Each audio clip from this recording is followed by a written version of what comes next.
able to wait enough on that loopy breaking ball.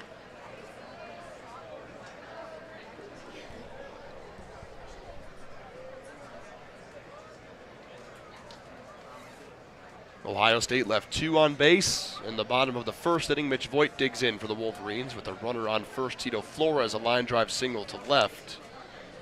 A scoreless ball game here in Columbus at Bill Davis Stadium. Zach Linfield and Kelin Flynn with you. Bruni, a pickoff attempt.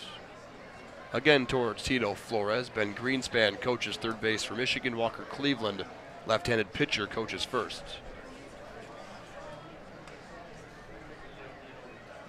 Voigt waits on the 1-0 pitch from Bruni. And here it comes. Fastball is high. The throw over to first base is high from Andrews, but caught and corralled by Caden Kaiser. Good count for Voigt. It's 2-0.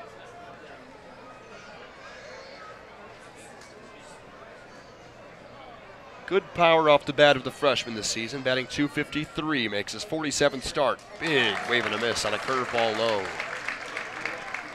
Count 2-1 with Mitch.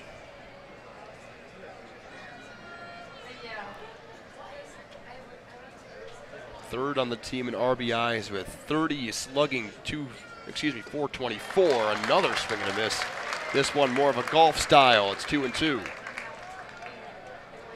I would expect Bruni to throw Mitch Voigt the same exact pitch in the same exact spot, if not similar, here on the 2-2 with Flores over on first and 2 away. Instead, it's a fastball over to first base to check on Tito.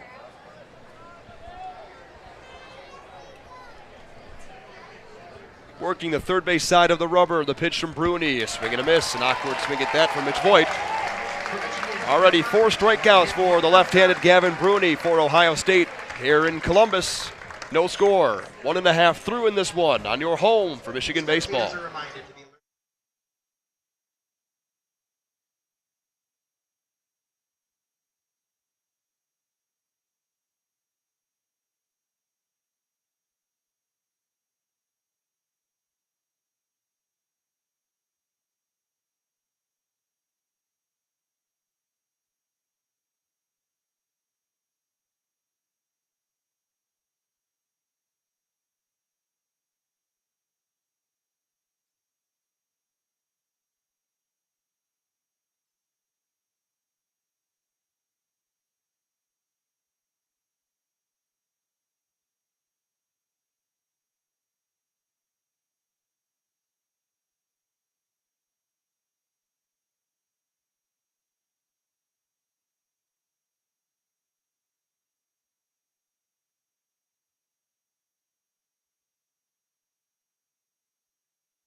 We are through 9 outs of this ball game, the regular season finale from Columbus, Ohio at Bill Davis Stadium. Zach Linfield and Kelin Flynn here with you. 0-0 Michigan and Ohio State. Buckeyes have taken the first 2 games of this series, and they're certainly playing up. The rival's in town. You know your rival is in the Big Ten tournament beginning on Tuesday in Omaha, and your season is done. Ohio State has not been in the Big Ten tournament since 2019. It's been a while since the Buckeyes have played postseason baseball.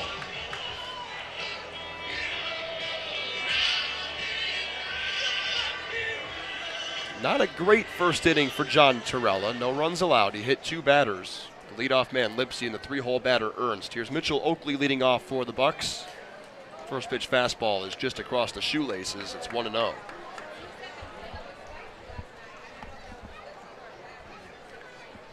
Oakley makes his first start of the season. Oakley, another one of the Buckeyes that got a hold of one yesterday and sent it over that outfield wall. I believe one of 5 Buckeyes to send one over the wall. Yesterday, exactly. Second pitch fastball is off the plate to the lefty. Oakley's been a right field mainstay since his sophomore year. Has played more and more games throughout each season. The 2-0 pitch. He waited on it, but a fastball is in there for a called strike. His freshman season, he played 8. Sophomore season, 42. Junior season, 49. And has played 53 games here as a senior. Here's the 2-1 pitch from Torella. Breaking ball low, 3 balls and a strike, a good count for Oakley. In these 4 seasons, he's never batted higher than 287. This year, a mark of 241. 3-1 is ball 4 high on a fastball, and John Torella has relinquished a leadoff walk to Mitchell Oakley. And Tracy Smith making a trip out to the mound now. We saw Jake Keyser getting loose in the bullpen last inning, and he's making his way out to the mound. We knew, Kelin, this was going to be a bullpen game likely for Michigan today. And it seems as if Jake Keyser will be the first bullpen arm that Michigan will use. So an early done day for John Torella. Entered Jake Keyser. No score here in Columbus in the bottom of the 2nd inning when we return on your home for Michigan baseball.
Early exit for Michigan starting pitcher John Torella as Tracy Smith decides to go to the bullpen for the right-handed sophomore from Rochester, Michigan, and a former Eaglet at Orchard Lake St. Mary's, Jake Keyser.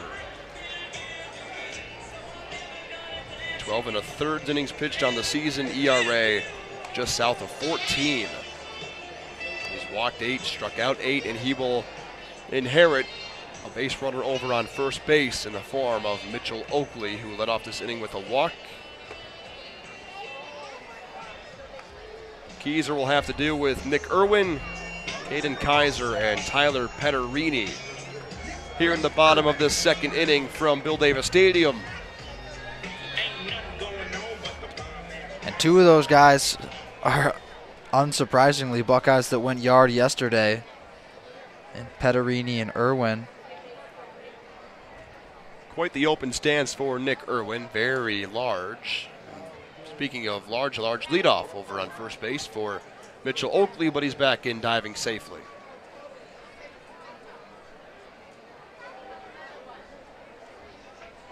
We wait the first pitch from Jake Keyser out of the stretch, and he will deliver home to Nick Irwin. A sidearm fastball misses outside.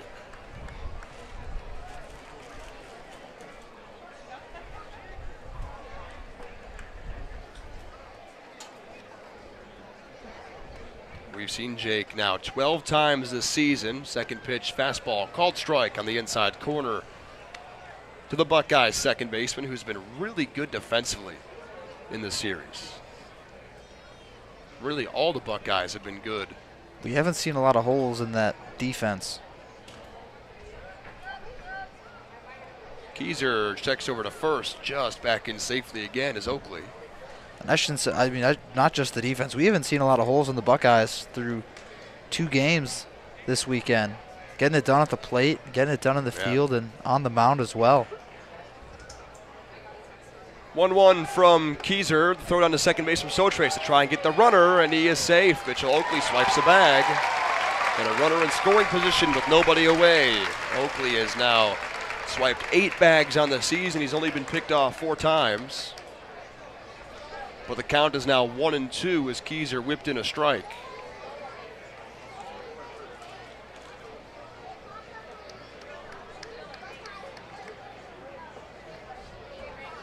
The base runner, Oakley, John Torella is responsible for. 1-2 from Keyser. Fastball low and in. And the batter, Irwin, said, that one hit me. And the home plate umpire, Jason Stidham, not having any of that.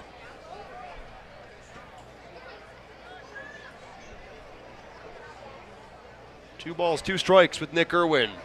Buckeye second baseman, a wide stance, slightly open, front toe back at the heel. A bouncing ball towards short.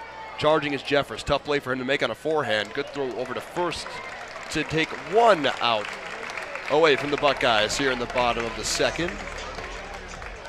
Mitchell Oakley in the meantime over to third. Productive out there, like you said, brings Oakley to third, and the Buckeyes with 1 out have plenty of tricks in the bag to get Oakley home.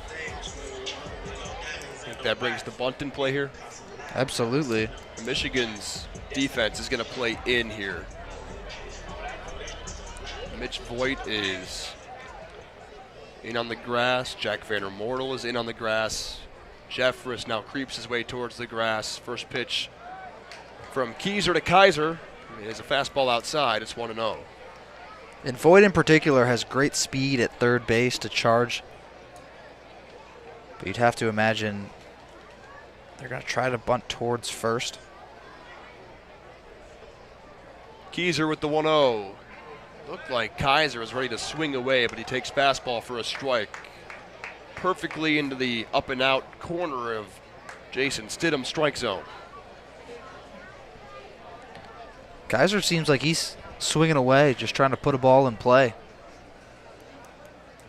On the 1-1. Fastball up and out. Michigan's defense is closing in on home plate. Ted Burton has brought himself a little bit closer to home plate as Keyser enters his motion. Here's the 2-1. It's a breaking ball off the plate, ball 3. He's not wanting to pitch in here to Caden Kaiser, mainly because yesterday he blew the doors off a fastball to right field on the inside part of the plate, but also because he doesn't want him to pull anything here to score the run easily. 3-1. Low and in, ball 4. First base runner allowed for Jake Keyser. And now the 9-hole hitter, Tyler Petterini. Ohio State has had 4 base runners in this ball game. 2 of them from a hit by pitch, and the other 2 are walks. Michigan's out hitting the Buckeyes 2-0, but right. Ohio State is the one that's had runners in scoring position. Left-handed batter Petterini digs in. First pitch on the outside corner. Outside, though, Gabe Sotrace left his crouch because it looked like Caden Kaiser was heading towards second, but he returned. And we saw Michigan get caught with an OSU base runner in an intentional pickle with a runner on third, and the Buckeyes were able to score on that yesterday. Here's the 1-0. Up the middle. Jonathan Kim is there for Michigan. This will score the run. Coming from third to home is Mitchell Oakley. It's an RBI for Tyler Petterini. The Buckeye designated hitter drives in his 28th RBI of the season. So, you're Jake Keyser. You'll take that. Of course, you wanted to keep the runner on third base at bay. But that certainly beats allowing another Buckeye runner on base and for the carousel to keep moving. For now, the runner's off third base. You've got a runner over on first. You can get the easy out at second base if you want to end the inning. But the Buckeyes now have a 1-0 lead here in Columbus in the bottom of the second inning.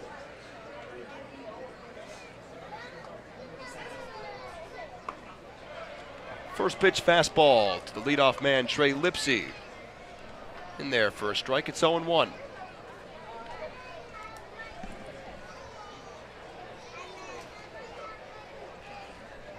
The Buckeyes have led to begin the game in all 3 games of this weekend's series. Fastball is swung on and tapped foul right behind home plate. Michigan has not led for a moment this weekend.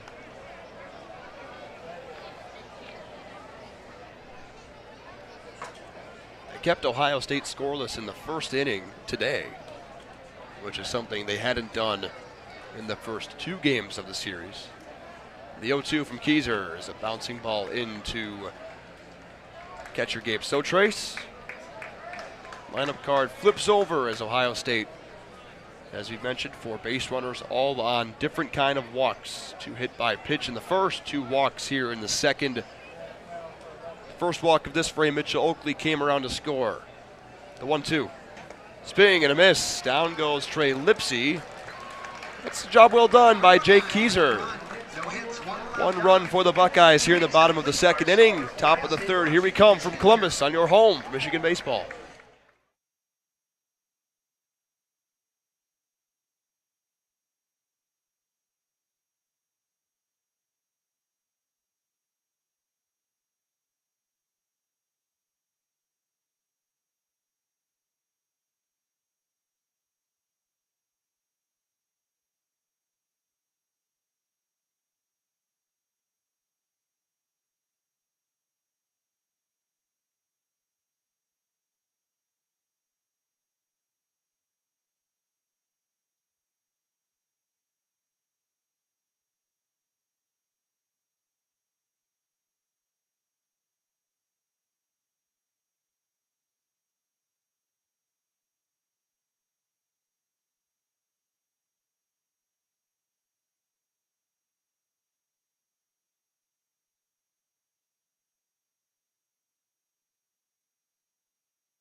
Gabe Sotrace set the lead off for Michigan in a 1-0 deficit here in Columbus, Ohio. Bill Davis Stadium on what is just a gorgeous day for baseball. The wind is swirling towards the right field side of Nick Swisher Field. First pitch to Sotrace from Bruni is a fastball up and in at the hands. 2 base hits for the Wolverines in this ball game. 1 apiece in the first and second frames. Second pitch fastball is skied foul out of the park right field side. .219 batting average for Gabe Sotrace, playing in his 49th game of the season. Not much power, but a staple behind the plate. Fastball taken high, 2-1.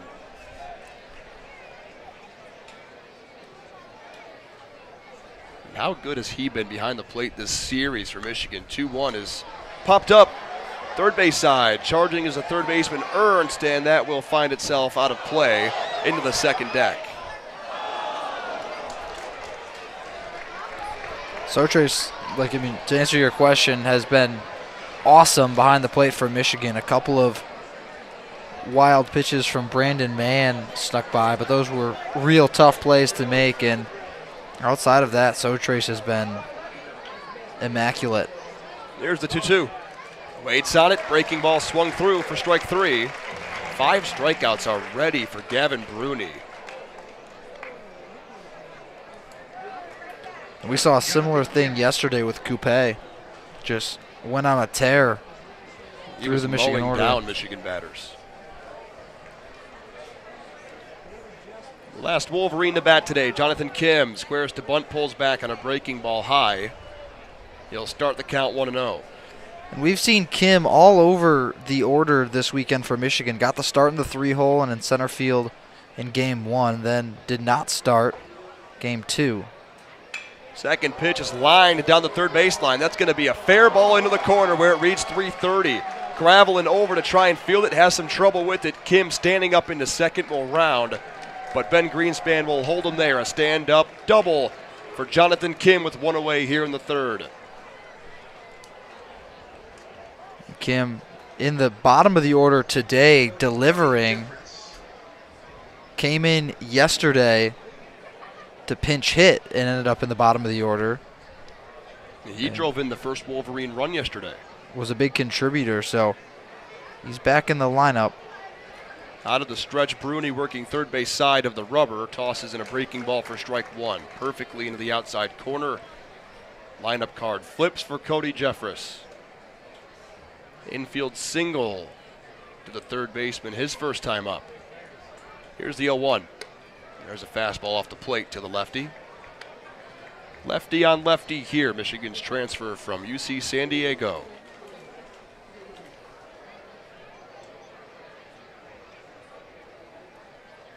One. Fastball just off the plate, 2 balls and a strike.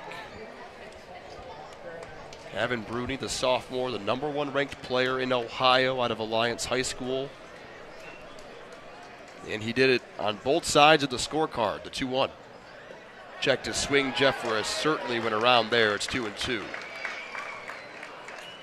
Pretty a common theme for Jeffress this weekend is just not swinging the bat. He's checked a lot but been very unsure.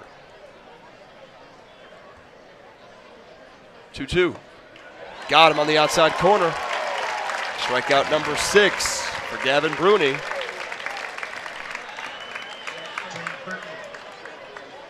Man, these Buckeye pitchers have been really solid, especially Coupe and Bruni.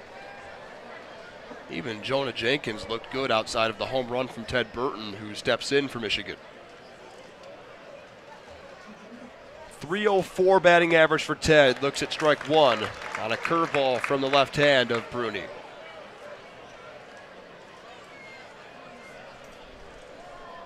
Looks like it'll be a Jake Keyser bottom of the third inning for the Wolverines. John Torella started, allowed 1 run bottom of the second. Ted Burton sharply on the ground, foul. Past third base coach Ben Greenspan.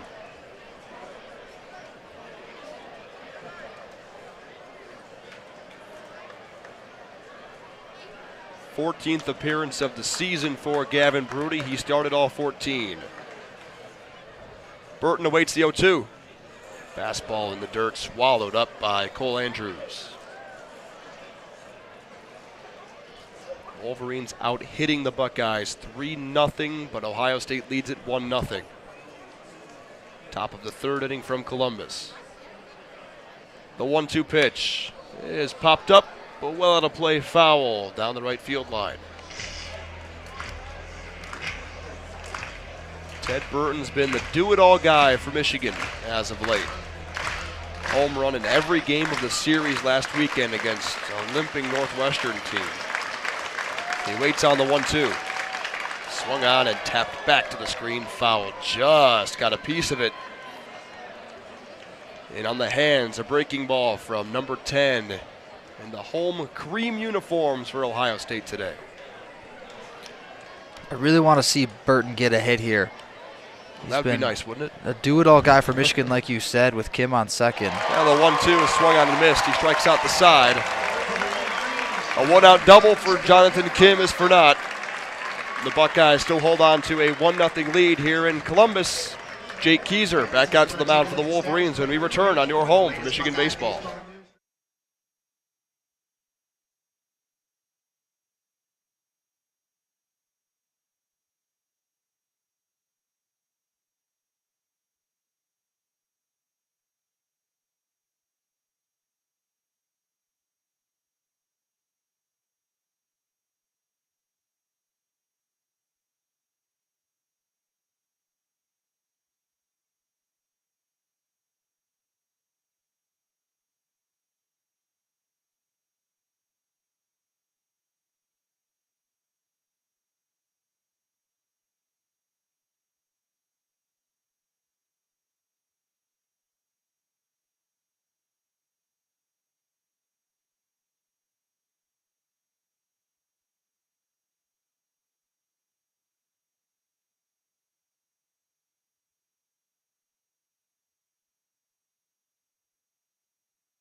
1-0 lead for Ohio State here from Bill Davis Stadium. WCBN's coverage of Michigan baseball in the season finale prior to the Big Ten regular season ending. One more matchup with the rivals from down south, Ohio State. Matthew Gravelin leads off for the Buckeyes. An impressive freshman, isn't he? 50 games played this season. He had a nice triple earlier in the series. On the ground, left side, Mitch Voigt plays it in between his legs. An easy toss to first base for the Michigan third baseman. He was playing tight to third base there, and Gravelin hit it perfectly towards him. And you and I were watching warm-ups today, Kelin. Mitch Voigt did not make a bad throw until we said something. And then he threw one that skipped into Vander Mortal, but he made it look easy there. He really does. Just a rifle from the hot corner. It's almost like he throws 94 from the bump. Something like that. As a freshman. Here's Marcus Ernst, senior for Ohio State. First pitch changeup outside from the sophomore Jake Keyser.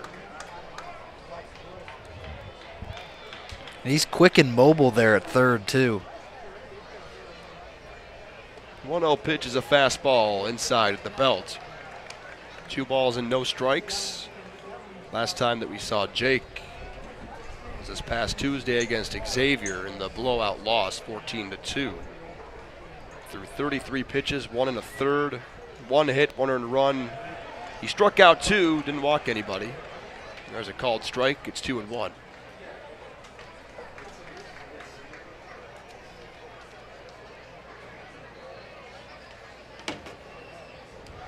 On a 2-1. Ernst lines it foul down past the Michigan bullpen.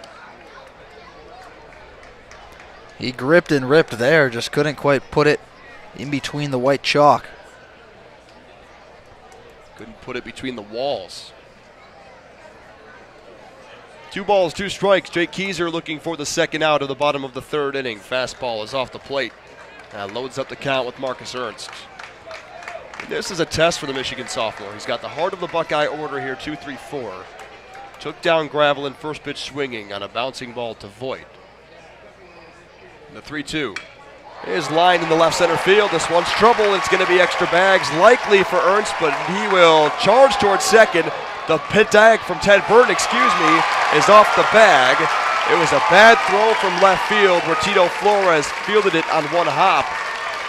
And it was just unsure if Marcus Ernst was going to go towards second or not. He would have for sure been out if it was an on-target throw from Flores. The throw beat him by a good second or two there. That should have been an easy tag for Ted Burton. Instead, he was carried well away from the bag by the throw, and he had to kind of dive back towards second, but by the time he had caught it, Ernst was already in there at second. So here's Cole Andrews with a chance to drive in a run. First pitch fastball off the plate. That looked like extra bags off the bat, and Tito Flores somehow made his way over to left center field to corral it.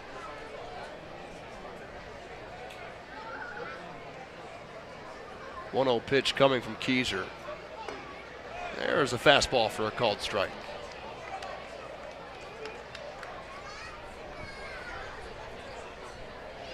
We cannot say enough good things about what Cole Andrews has done for the Buckeyes this weekend. 1-1. Delayed no call there from home plate umpire Jason Stidham, a fastball low. But no, you're right. He's been fantastic. Was named to the Buster Posey Award watch list for best collegiate catcher. Was honored today for Senior Day. For spending 4 years elsewhere. He'll line one into right field. Back goes the right fielder Velasquez to the track, to the wall. That ball's gone. A home run for Cole Andrews pushes the Buckeyes to a 3-0 lead. Home run number 8 on the season, which is second on this Buckeye club behind Mitchell Oakley.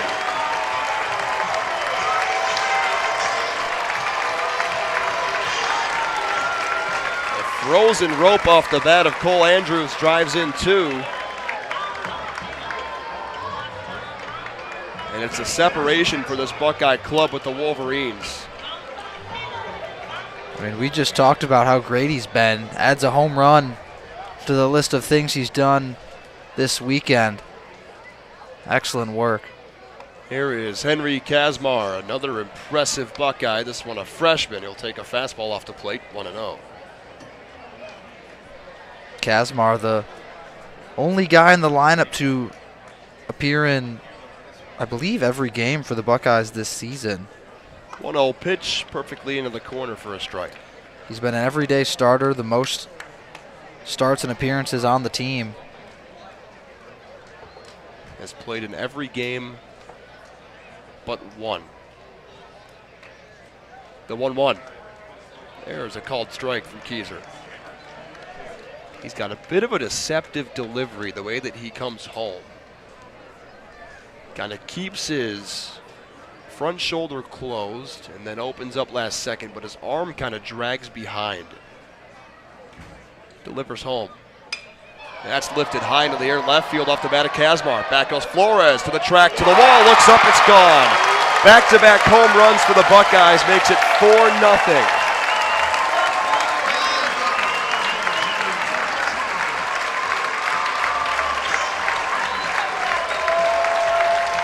Home run number 7 on the year for the Buckeye freshman shortstop.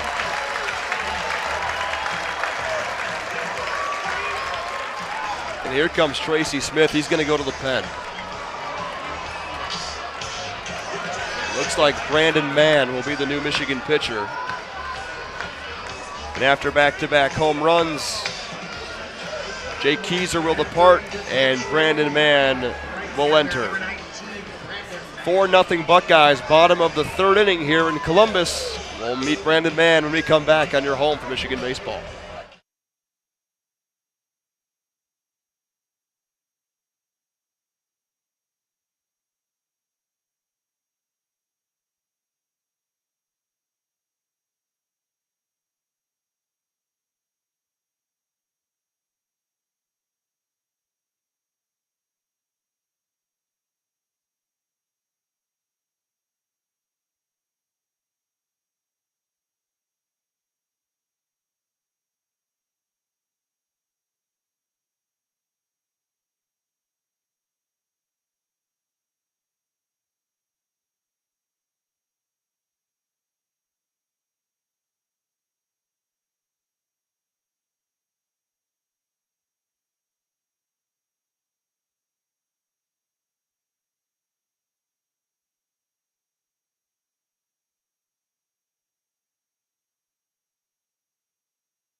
Tracy Smith and Michigan make a call to the bullpen here in the bottom of the third inning. The third arm of the day already for the Maize and Blue. And it's the freshman right-hander from Detroit Country Day High School, Brandon Mann. We saw Brandon on Thursday night. A couple of wild pitches, but for the most part, Kelin, he looked pretty good. He really did. Like you said, a couple of those wild pitches, one of them scored a run, but was able to close the game out for Michigan. First batter he will face is Mitchell Oakley, and he tosses a fastball that's low to make it 1-0. For Mann, it's all about location. If he's able to throw strikes, then he can be quite effective. Dual sport athlete in the quarterback's room with Jim Harbaugh. There's a fly ball high and deep into right. That would have gotten out surely if it wasn't foul. I think it cleared the fence on the right field side. Oakley, the team leader in home runs, just a half a second out ahead of it. 3 consecutive extra base hits here in the bottom of the third for Ohio State. Double homer, the 1-1. Checked his swing and no appeal down the third, and there it is, but it's ball. There's a fastball that bounced over the plate, and Oakley thought about taking a stab at it.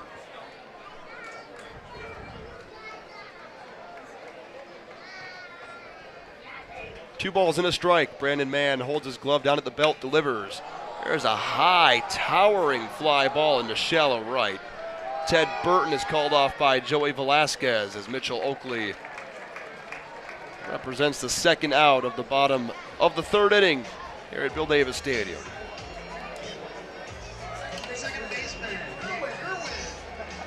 It'd be nice if we could see Brandon Mann eat up some innings here for the Wolverines. I'd say it's a pretty good chance this will be the last time that we'll see him this season. First pitch to Nick Irwin is a called strike into the outer part of the plate. We pretty much know the guys that we'll see come Tuesday. Big Ten tournament in Omaha, Nebraska, the 0-1. Hard on the ground, that one's scorched short Jeffress. He fields it, a high throw, but Vander Mortel is there to keep his foot on the bag. Still reachable for Michigan, but 3 extra base hits here in the bottom of the third inning extend their lead to 4-0 Ohio State here on your home for Michigan baseball.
Welcome back to Bill Davis Stadium here in Columbus, Ohio. My name is Kelin Flynn. Alongside me, Zach Linfield. You're tuned into WCBN Sports, live coverage of Michigan baseball. Wolverines currently down 4-0 in Game 3 of the series here in Columbus before Michigan gets ready to head to Omaha for the Big Ten tournament. Jimmy Obertop steps in, and he swings on a first pitch, rips it into center field, and that'll be hauled in just short of the warning track by Trey Lipsy, the sophomore. So 1 up, 1 down. That'll bring up Velasquez as Obertop swings on a first pitch. Fly ball into center field. That's cutting a trend a little bit for Jimmy Obertop. We don't see him swing at the first pitch a ton, but it's nice to see him start to get aggressive before the Big Ten tournament on Tuesday. Joey Velasquez lets the first pitch from Gavin Bruni slide by for ball 1. Bruni has been excellent so far today. The 1-0 again misses for ball 2.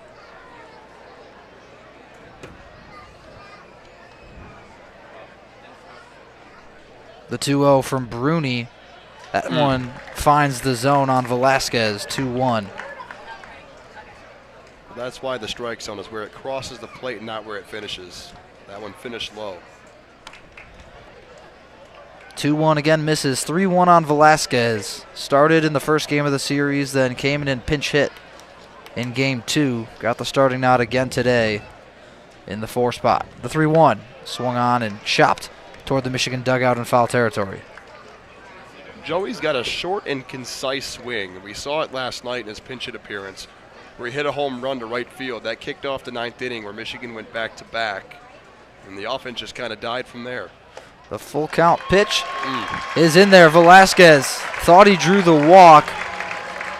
Turned around to see the punch out from Jason Stidham.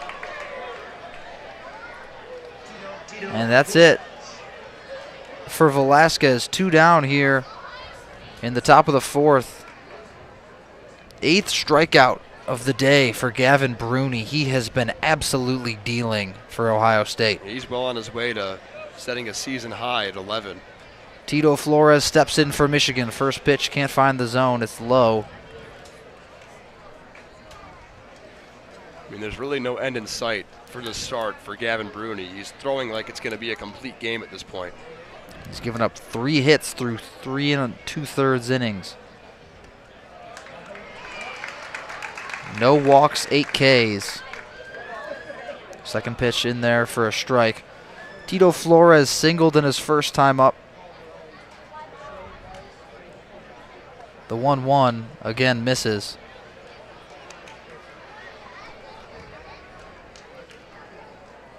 Bruni, the lefty, the typical ace in this rotation for the Buckeyes. Got the start on senior day. 2-1. Check swing appealed toward first base. Bryce McCalla says Flores stayed safe. 3-1 now on the left fielder for Michigan. Bruni sets, fires, and he walked him. That's a pretty similar spot to the pitch that Joey Velasquez got run up on. Jason Stidham calls ball 4, and Flores draws the first walk of the day for the Wolverines. Brings up Jack Vandermortel. Vandermortel struck out in his first attempt. Flores with decent speed on first, takes a couple of steps off the bag. First pitch to Vandermortel, high and outside, ball 1. Be nice to see Jack get a hold of one and just put it somewhere in the outfield grass. I think all he needs to do is just to see one fall, similar to a way that a free throw shooter in the world of basketball shoots a ball and sees one go through. The 1-0 draws a swing and a miss from Vandermortel. 1-1 now on 51 in Mays. It's a good look today, isn't it? It is. The 1-1 again swung on, and Vandermortel can't make contact. 1-2. I like the aggressiveness of Vandermortel, just can't find contact so far. Yeah, he's just a bit late on the fastball, and he's swinging early on the breaking ball, and that's exactly what a good pitcher will do. Home crowd clapping it up here for Gavin Bruni. The 1-2 to Vandermortel. That's going to be knocked foul. Got knocked off the dirt straight up into the air and just landed outside of the white chalk on the first baseline. Yeah, the way that Jack Vandermortel was running down the first baseline was like it was going to just teeter into fair territory. And the way that 3 different Buckeyes were running at him, it was like he had the rock and he was trying to run it down the field. Like he's going to get clocked, but it just rolled foul, and Gavin Bruni juked out of his way. 1-2, 2 down. Flores on first for Jack Vandermortel. Buckeyes on top, 4-0 here from Columbus. The pitch. Can't find the zone. 2-2 now to Jack.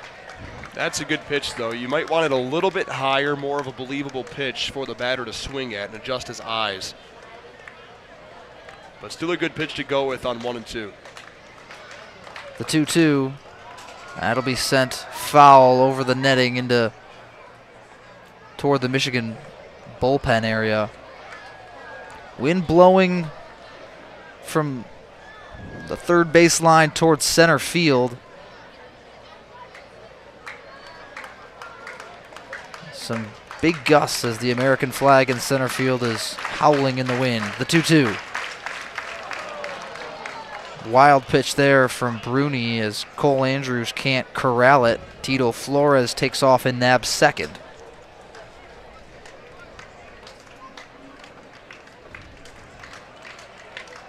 So Vandermortel works the count to full. Flores takes second on the pass ball. Bruni sets himself, stares down at Vandermortel with his back foot on the bump. Vandermortel swings and drives it to left. That is a no-doubter. See ya, goodbye, it's gone. 2-run jack for Jack. like what you did there, buddy. That was a great swing from Jack Vandermortel. A fastball that was left right over the heart of the plate, and Gavin Bruni, that's a mistake. You can't make that, especially if you're trying to pitch deep into this ball game, because now Michigan's cut that lead in half, similar to the way that they did yesterday night. But that's really big for Jack Vandermortel. Remember, early in that at-bat I said it'd be nice for him to see one just land in the outfield grass. Instead, he clears the fence in left center field by about 10 feet. You said you'd love to see Vandermortel get a hold of one and just like you made the analogy to a shooter in basketball, see one go down. He definitely saw one there.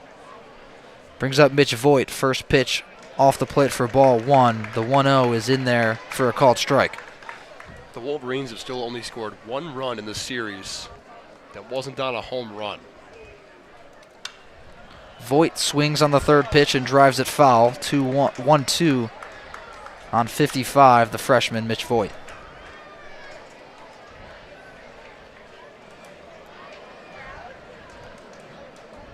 1-2 now to Voigt. Bruni fires away, swung on and just kicked foul.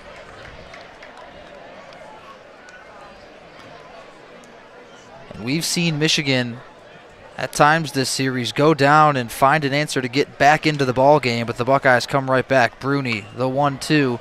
That's swung on and lifted into left center, but it's going to be corralled by Lipsy to end the inning. Gavin Bruni surrenders a 2-run home run to Jack Vandermortel over left field. 4-2, the score from Nick Swisher Field here at Bill Davis Stadium. We'll head to the bottom of the fourth. After this, you're tuned in to WCBN Sports, the home of Michigan baseball.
Back in Columbus, Ohio, the heart of enemy territory, WCBN Sports brings you Michigan baseball. Brandon Mann, the third arm we've seen working from the rubber today for Michigan. Speaking of enemy territory, that's a pretty good food in enemy territory that we've stuck around for. We've been making our way around Columbus, trying to find some good eats. Beer Barrel yesterday? That place was good. I housed a whole pizza. The entire pizza. I mean, it was thin crust, so it's kind of baby food. But. Caden Kaiser, the first due up for the Buckeyes here in the bottom of the fourth, takes ball one. Kind of begs the question for me, like, what's your favorite ballpark food? Does it have to, can it be like a snack? As the 1-0 comes in, called strike. 1-1 now on the first baseman, Kaiser. Can be whatever you want it to be, Kelin. I think I'm going to go with popcorn. It's always been a pretzel for me. Pretzels are good. That's a solid option. Good elephant ear. Not every ballpark has it. Bunt laid down by Kaiser, fielded by Mann. The throw to first in time. That's a heck of a play by Brandon Mann to keep his composure, and he threw it over there like a quarterback. See the way he threw that ball over to first base? Accurate, right into the chest of Vandermortel. I think I saw a spiral on it. One down in the bottom of the fourth. Brings up Tyler Petterini. You had the pretzels at the Big House? I have not. Or like Chrysler or any place in Ann Arbor? I've never really gotten food at a Michigan athletic event. First pitch into Petterini, check swing. They're going to say he went around. Michael Schultz punches him on the appeal. I'll tell you what, you go and get one of those Block M pretzels from like the Chrysler Center, scrumptious, man. The 0-1 is ripped towards second. Diving play from Burton. And Petterini beat it out. Burton, about 5 to 10 yards back into the outfield grass, made a sliding play. And he's going to stay down for an extra minute here. Van Remortelen, the trainer, head out to check on him. He made a sliding play in the hole in second and threw it over to Van Remortel. The throw kind of hung in the air for a second or two, and that allowed Petterini to leg it out. And the officiating crew here will take a peek. Yeah, that's a really tough play for Ted Burton to make. Ranging to your left as a right-handed fielder, diving, trying to get back up to your feet or throwing from a knee, and then trying to make an accurate throw on a line in time to catch a speedy runner in Tyler Petterini. This is a close play. Oh, that's real close as we're getting a view on the monitor here. I think he's going to be safe, Kelin. It's just too close to call. I think it's one of those situations that it's whatever the call on the field is, there's really not enough evidence to overturn that call. Pretty similar to what we saw in the first inning when Cody Jeffers tried to steal a bag. That there's a good chance he was safe, but the evidence in the video just isn't enough to overturn what we saw. Big thanks to Connor, the SID for Michigan Baseball, for giving us a sneak peek under the hood. It's a big day for Michigan athletics, isn't it? You've got your final regular season game for baseball and lacrosse. Lacrosse. They're down 3-2 right now. I think they just went down 4-2 against Duke in what I believe is the quarterfinal. Michigan lacrosse, against all odds, won the Big Ten tournament. Literally against every single odd. And then won their first NCAA tournament game. Cornell. Against Cornell, the Big Red. They didn't just win the Big Ten tournament championship game. They killed Maryland in that game. Ted Burton's going to exit here. Brandon Lawrence will go into second base. So Burton's day is done, and they're going to say that Petterini was indeed safe at first, so the call stands. You got to think about the longevity of Ted Burton here at the end of the season. Tracy Smith is out to have a conversation with the umpires, but for right now, we're thinking about Ted Burton and what he means to this team, because they're going to need him come Tuesday in that Big Ten tournament. As we get another angle here on the stolen base attempt, or excuse me, the play at first, and from that angle, it looks like Petterini just barely got his foot down before the ball hits the back of the glove. Really tight play, fractions of a second, literally a frame away. You got to think about how impressive that is, too, for Ted Burton. He just exited the game, meaning he's in some kind of pain, because we know Ted to be pretty hard-nosed. To still make an accurate throw and keep it that close over at first base, that's impressive. First pitch to Trey Lipsy. Ball one. So Petterini stands in there at first, takes a couple steps off the bag. One down here in the bottom of the fourth. A big cut there, can't find contact. Lipsy will tie the count at 1 apiece. 4-2 Buckeyes on top. That's been what we've said all series. Michigan has not led here in Columbus.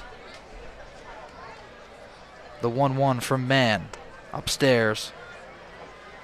Count at 2-1 now. And you said, Zach, Brandon Lawrence will replace Burton at second. The upcoming game either Tuesday or Wednesday for Michigan in Omaha, with a little more importance than the regular season finale here in Columbus as Mann throws over to Vandermortel at first to keep Petterini tight. Yeah, we saw in the pregame warm-ups, Michigan taking infield. Ted Burton wasn't out there, so you figure maybe he's dealing with something, and Brandon Lawrence took the majority of reps, so he's out there now. That's going to be laced into right field. Petterini rounding second towards third, and that's a single hard hit into right for Trey Lipsy. Runners on the corners now for the Buckeyes. Tell you what, man, that kid's good. Trey Lipsy over at first base is going to have a future playing the game of baseball because he's a solid outfielder in center field, and he's got a really good inside-out swing that allows him to wrap balls down the first baseline or attack the opposite field when especially a hard thrower like Brandon Mann throws on the outside part of the plate. He's just a complete player, and I think that's why he's went up from 3 to 1 in the starting lineup over his first 2 years, and why he was named to the All-Big Ten freshman team a year ago. Lipsy 3 for 5 yesterday, a home run, 3 RBIs. You've talked about it, Zach. Just getting it done in all phases for the Buckeyes. Plenty of speed, too, as he forces Sotrace to pop up after the ball one pitch to Matthew Gravelin, the left fielder.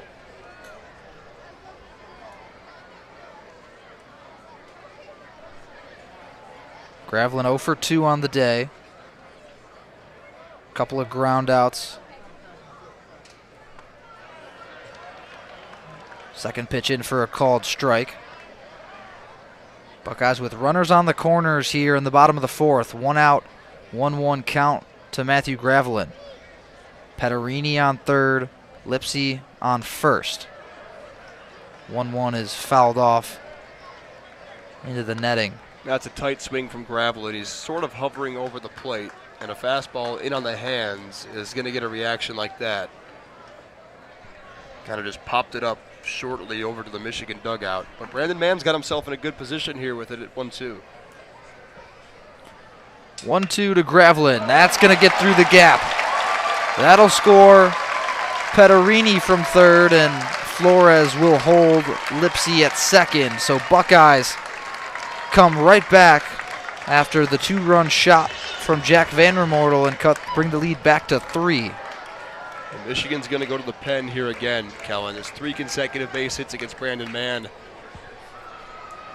And we're going to see already the 4th Michigan arm of the day enter the ball game. It's going to be Jacob Denner trying to eat up some innings here. And that's exactly right. Michigan just needs innings to be eaten up by the bullpen because you're obviously trying to save some of these arms for your first game of the Big Ten tournament. Mann's day is done. 1 out here in the bottom of the fourth. It's Jacob Denner to come in and hurl for Michigan. You're tuned in to WCBN Sports, your home of Michigan baseball.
Jacob Denner, number 47 in maize, will be the new pitcher for Michigan after Tracy Smith goes to the bullpen yet again. 5-2 your score here in Columbus as Michigan has really struggled this weekend against the Buckeyes, Zach. Denner looking to come in and settle things down here in the fourth. The Michigan batters throughout the series have just been really inconsistent. They haven't been very aggressive, and it's been the opposite of Ohio State hitters. They're doing exactly what they need to do in the Michigan bullpen today. We knew it was going to be a bullpen day and a short appearance for John Torella, but Jake Keyser and Brandon Mann got hit pretty hard. Both of them did. Denner steps in and fires the first pitch to Marcus Ernst. If Denner can give Michigan any sort of numbers like he did last weekend against Northwestern, 6 2/3, he's going to eat up some innings here for the Wolverines, and then maybe Kurt Barr at the end of the game to get Michigan a couple more. First pitch in for a called strike. Second catches Ernst swinging, so 0-2 on Marcus Ernst quickly here for Denner. Takes a peek at that pitch com. Buckeyes with runners on first and second. And can't find the zone on the third pitch of the at-bat. 1-2 on the Buckeye third baseman Ernst.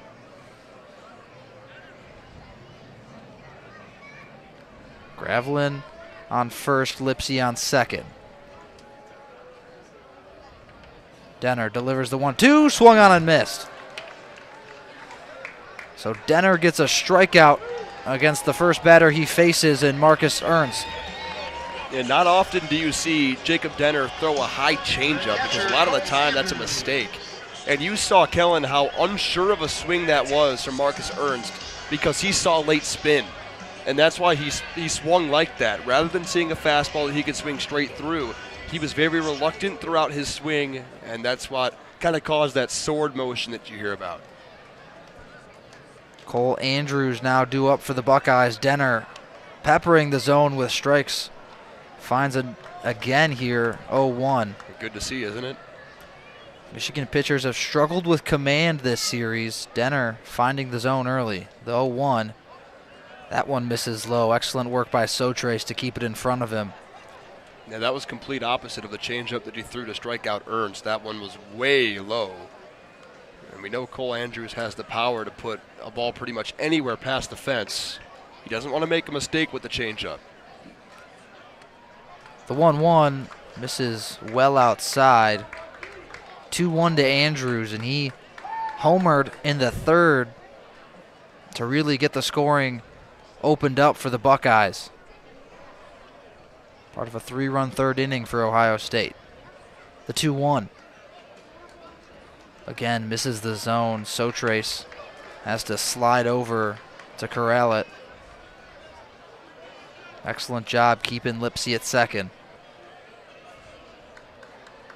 Both Buckeye runners take healthy leads. The 3-1, he walked him. That'll load the bases and bring up Henry Kazmar, the lefty shortstop. Kazmar steps into that left-handed batter's box, looking to do some damage. Similar to what he did in his last at-bat. He went back-to-back with Andrews. Just under 300 average on the season.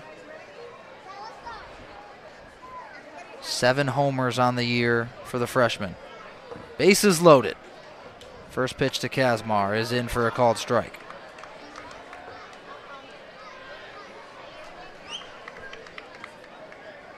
Kazmar leads the team with 46 RBIs this season. He's got a chance to add to that tally with 3 runners aboard.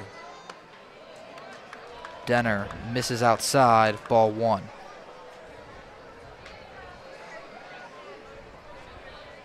Michigan hasn't gotten the results we've looked for, but the weather could not be any better this weekend, Zach. 1-1 is swung on to second, and Michigan gets out of the inning. Jacob Denner comes in, gets a ground out from Kazmar with the bases loaded to escape, but not before Michigan gives up another run in the fourth. 5-2 Buckeye lead here from Columbus. You're listening to Michigan Baseball on WCBN Sports.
Welcome back to Bill Davis Stadium in Columbus, Ohio. Michigan down 5-2 against the Buckeyes. It's been a fantastic outing from Gavin Bruni so far as he'll again toe the rubber for Ohio State. We just saw my favorite thing that they do here at Nick Swisher Field, and that's the concession race. We saw some teamwork between Hot Dog and Popcorn to clothesline Soda, and then a cheap shot from Hot Dog knocked out Popcorn. First pitch off the plate for ball one to Gabe Sotrace. Sotrace struck out in his first at-bat. I was really rooting for Popcorn there. Again, off the plate for ball two. Zach, which concession is your favorite? You got to ask me that question. What's your favorite ballpark food? You said I said pretzel, but between the three options, who were you rooting for? Hot dog, easy. Easily a hot dog. 2-1 now to Sotrace. Feeling some judgment over there. Sotrace swings, hits it right to Kazmar at short. And strong throw. Kazmar guns him down. One down here in the top of the fifth. What makes you think that I'm judging? You looking away and consistently snickering? I looked away because I was watching the ball game. Yeah. Okay. I'm thinking about going back and just tape recording when you were talking about the food without saying your favorite event is blah, blah, blah, because that'll be a gem to have. Just 1-0 to Jonathan Kim, the freshman center fielder. He swings and misses on the second pitch. 1-1 with one down here in the top of the fifth. Michigan down 5-2 to Ohio State. Bruni continues to deal, finds the zone that time, called strike two. He's dealing so well because he's tossing in a curveball that is in the zone, and he's throwing it low in the zone, which is ineffective for Michigan hitters. Jay Kim fouls that one back. Still 1-2 on the star freshman for Michigan. He's been so vital to their success this season. The delivery swung on and missed. Kim is set down. Bruni continues to befuddle Michigan hitters. His 9th strikeout of the outing. That'll bring up Cody Jeffress in the top of the order. Jeffress got caught looking in his last appearance. Singled in the first. Here's Bruni. Misses on the first pitch for ball one.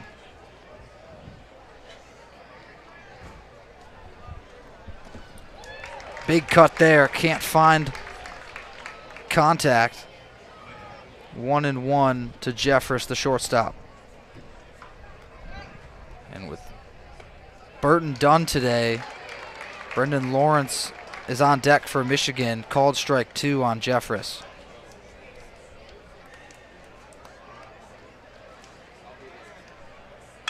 Jeffress gonna drop that one into center field for a single, his second hit of the day.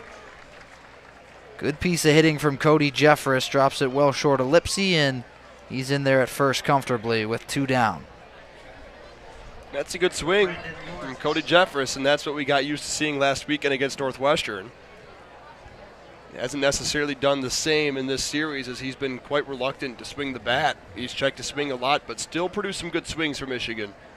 That's exactly what we expect from Cody Jeffress in leadoff spot heading into next week. Here's Bruni. Finds the zone against Lawrence. Again, into play second base. The junior batting in the right-handed batter's box. Takes strike one. And then lays off a pitch outside the zone.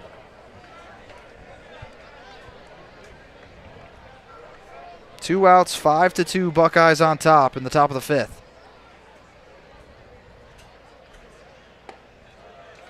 Called strike on Lawrence. He thought about it but didn't swing the bat.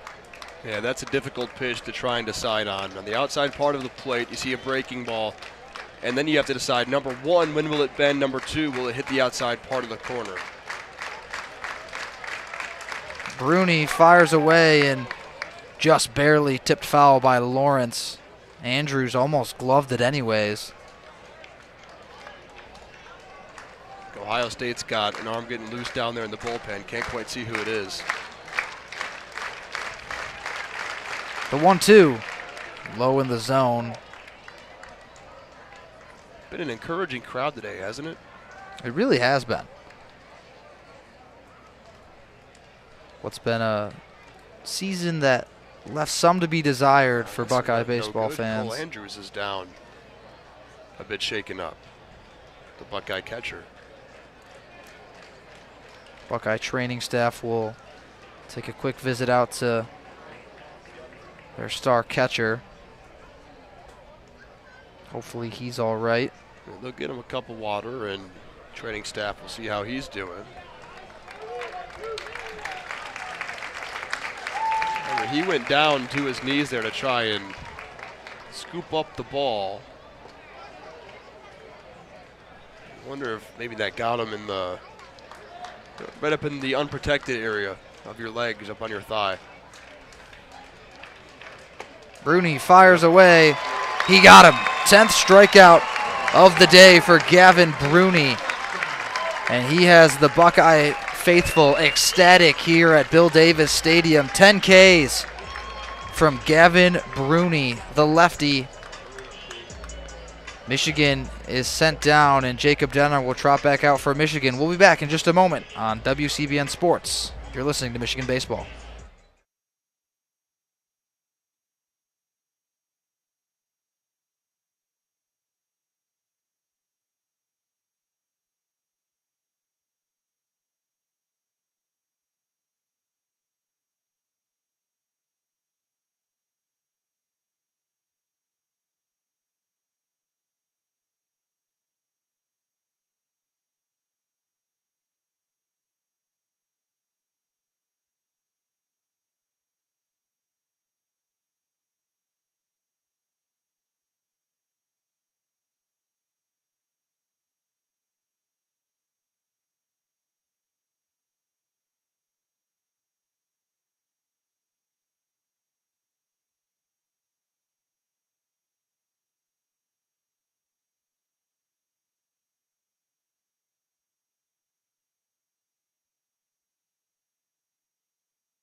Welcome back to Bill Davis Stadium here in Columbus, Ohio. More Michigan baseball due up.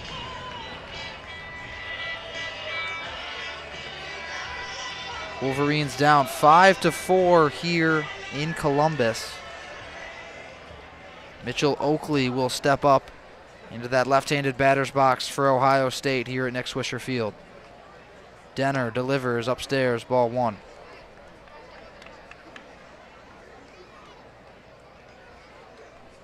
Bottom of the fifth inning. Michigan's gone to the bullpen extensively today after John Torella got the starting nod. Called strike to Oakley. 1-1. Big stuff for Denner to try and eat up innings here. We talked about it when he entered, but the second inning has been a difficulty for these Michigan pitchers out of the pen. So Trace just misses that one as it was outside the zone anyways. 2-1 now to Oakley, the right fielder. He's got plenty of pop in the barrel of that bat. Denner sets. Rocks back and fires. Called strike two.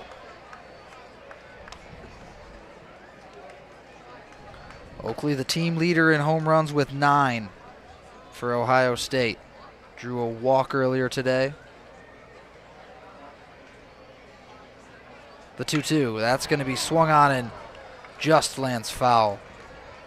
That was laced down the first base line. As number 25, Kurt Barr, trots out of the Michigan bullpen to scoop it up. Some kind of connection with you and Kurt Barr? Graduated from the same high school, no big deal. Denner, the 2-2, swung and a miss. Oakley goes down swinging for the first out of the inning. Denner has really come in and settled things down for Michigan. Yeah, that's kind of been his job throughout the year, especially as a relief guy. Now, his record certainly might not show for it, as Denner entered at 2-6, but his last 2 games were the decisions that he won. So he was 0-6 prior to his appearance at Minnesota when he pitched a complete game. He's been a bullpen piece all year. First pitch to Nick Irwin, the second baseman. Called strike.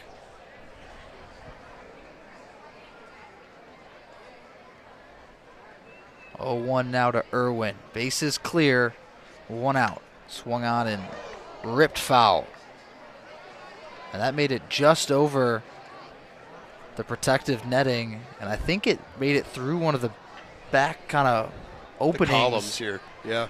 And made it out of the stadium. 0-2 now on number 5 in cream for Ohio State. And that is just tipped foul.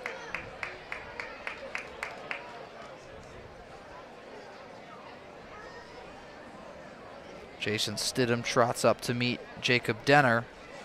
Hand him a new ball and he'll reload. Irwin batting .287 on the season. Hangs in that right-handed batter's box. The 0-2. Misses high. Denner, since coming in, has thrown 2 strikeouts, walked 1, no hits. The 1-2. Check swing, and they're going to say he's stayed safe. Bryce McCalla on the appeal down to first. Waves his arms out.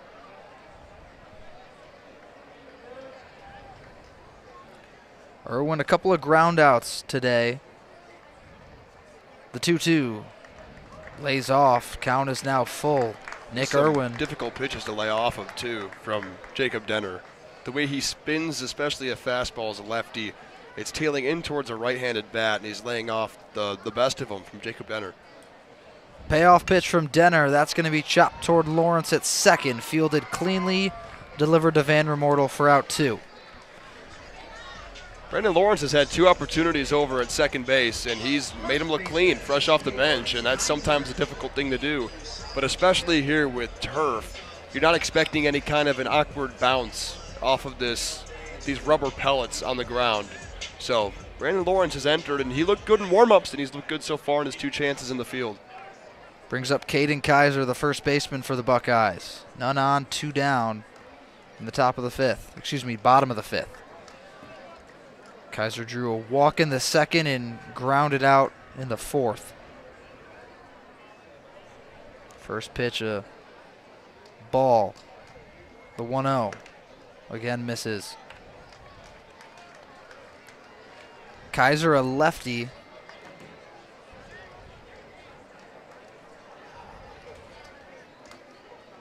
Brings the bat over his shoulder. Denner sets himself, stares down at his catcher, Sotrace. Finds his glove for strike 1.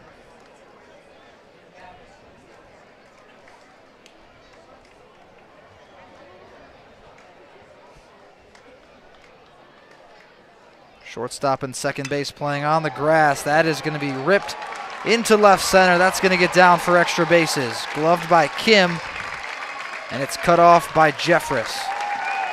So a stand-up double with 2 down for Kaiser. And Ohio State stays alive in the inning. Extra base hits are really nothing new this season for Jacob Denner, although contact has been there all season long. He allowed 67 hits throughout the season entering this series with O State. And he's allowed 28 of those to be extra base hits, including 12 home runs, and now the 11th double. Brings up Tyler Petterini. Denner delivers, check swing. It's a good pitch. called strike anyways. One runner on second. That's Tyler Petterini at the dish. Caden Kaiser, a couple steps off second base. Swung on and fouled off into the helmet of Sotrace.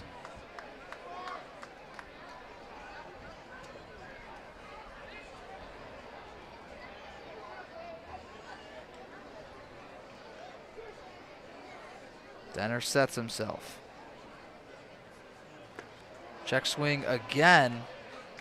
Stayed safe that time. 1-2 now on Petterini. Gabe Sotrace certainly thought that they got the appeal there. He was ready to throw that ball down to Mitch Voigt and call it an inning.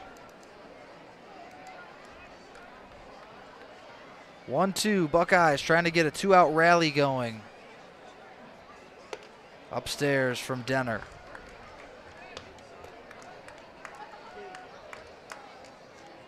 Petterini 1 for 1 on the day. He scored on a single in the fourth. Pops that one straight over our heads in the press box. Count stays at 2-2. Bottom 5, Buckeyes up 5-2 over your Wolverines. Denner, the 2-2, with 2 down to Tyler Petterini. Just nicked foul.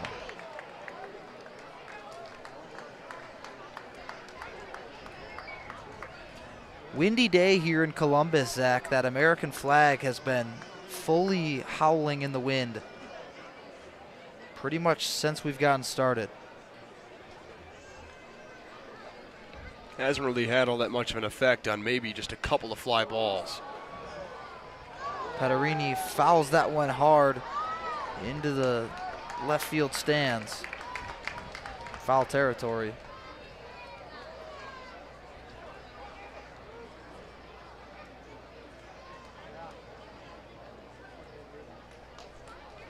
Still 2-2. Petterini staying alive in the count. Denner releases. Swung on and missed. Sotrace will send it down to Van Remortel at first, and Jacob Denner has come in and gave Michigan nothing but outs. Jimmy Obertop due up when we come back for Michigan in the top of the 6th. You're tuned in to WCBN Sports, your home for Michigan baseball.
Welcome back. WCBN Sports here at Nick Swisher Field, Bill Davis Stadium.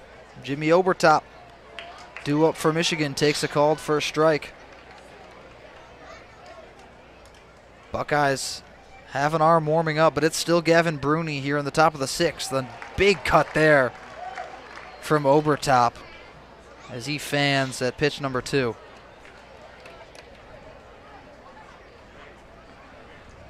Obertop, the right-handed senior, swings and misses. 3 straight pitches, 3 straight strikes. Obertop goes down. Matches a career high for Gavin Bruni with 11 strikeouts. Bruni has been nearly untouchable outside of the Van Remortel blast. 5 1/3, 5 hits, only 2 earned runs, 11 Ks to 1 walk. First pitch to Velasquez, called strike.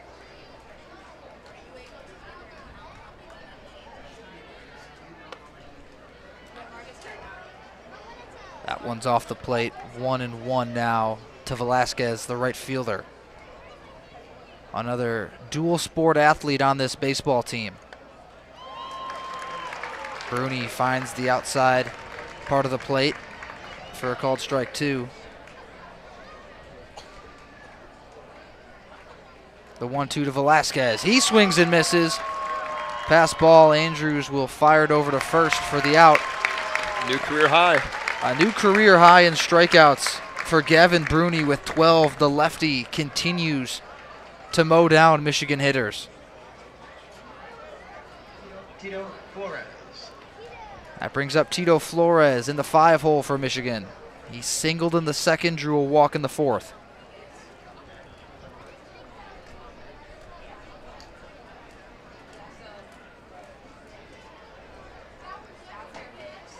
Flores will dig in. Lays off the first pitch, but it finds the zone anyways.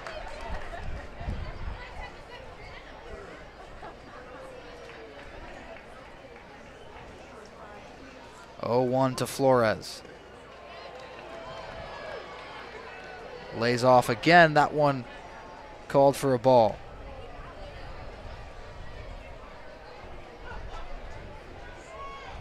Flores digs in the 1-1, and that nicked him. Or did it bounce just short? Bounced right in front of Flores. Looked like it might have hit him. Just bounced in front of the plate. 2-1. That's going to be chopped foul.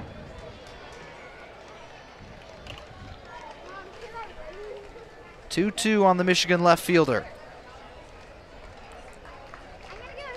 The righty's batting .265 this season, slugging .410.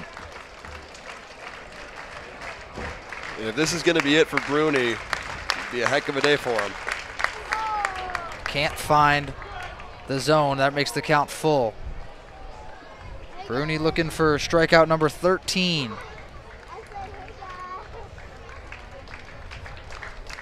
The payoff pitch from Gavin Bruni, swung on and chopped to short. Kazmar fields it, fires across the diamond, and that'll get Flores. Gavin Bruni continues to dazzle the home crowd here at Bill Davis Stadium. 6 innings of work, 2 earned runs, 12 strikeouts, a new career high for number 10. We'll be back for the bottom of the 6th inning after a short break. You're tuned in to Michigan Baseball on WCBN Sports.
Welcome back to Bill Davis Stadium.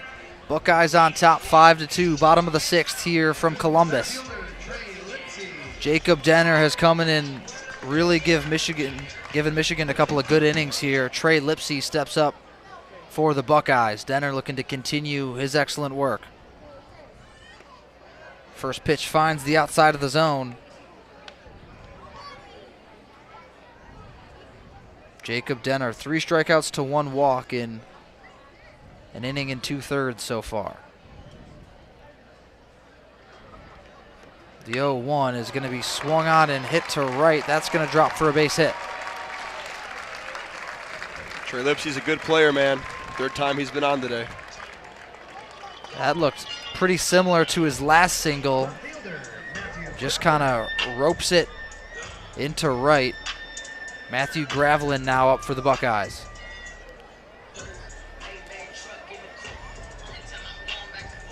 Zach, you've been a big fan of Gravelin's walk-up music all weekend. All weekend, man.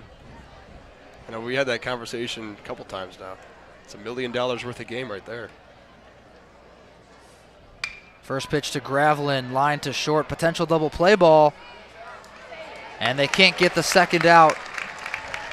They get the lead man in Lipsey at second. But Gravelin able to leg it out at first. Jeffress fumbled it for just a second when he received the ground ball. Yeah, it took a hot hop on him, and he just couldn't get the transition from his glove to his hand in time over to Brandon Lawrence, who actually almost missed the bag, but still delivered a good throw over to first, but well safe was Gravelin over at first base. Gravelin in there by about a full second.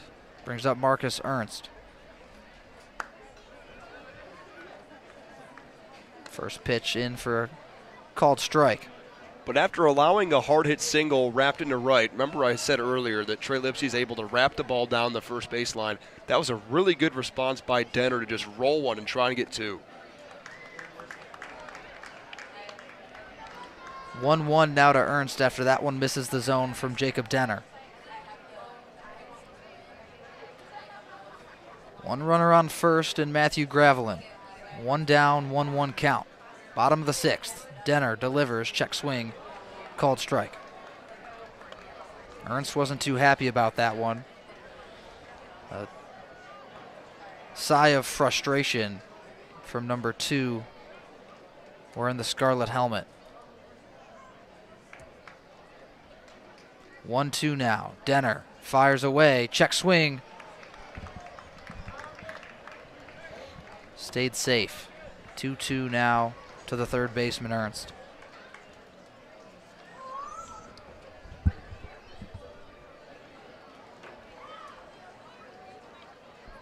Swings the bat over his head. Gravelin a couple steps off the bag at first, and Denner will throw over.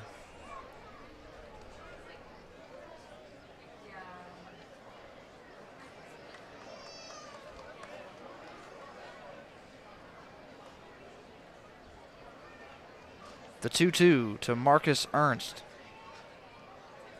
Denner fires. That'll make the count 3-2.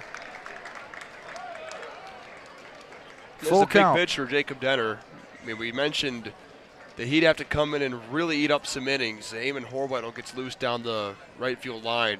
Jacob Denner trying to continue his day here through the sixth. Fouled off. We'll run the full count back one more time. Denner's been really keeping a close eye on Gravelin at first. The lefty Denner staring right at him.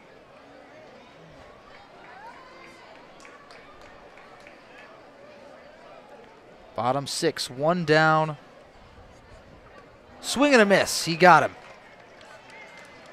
Another punch out for Denner. That's his fourth of the contest. Second out of the inning. That brings up Cole Andrews.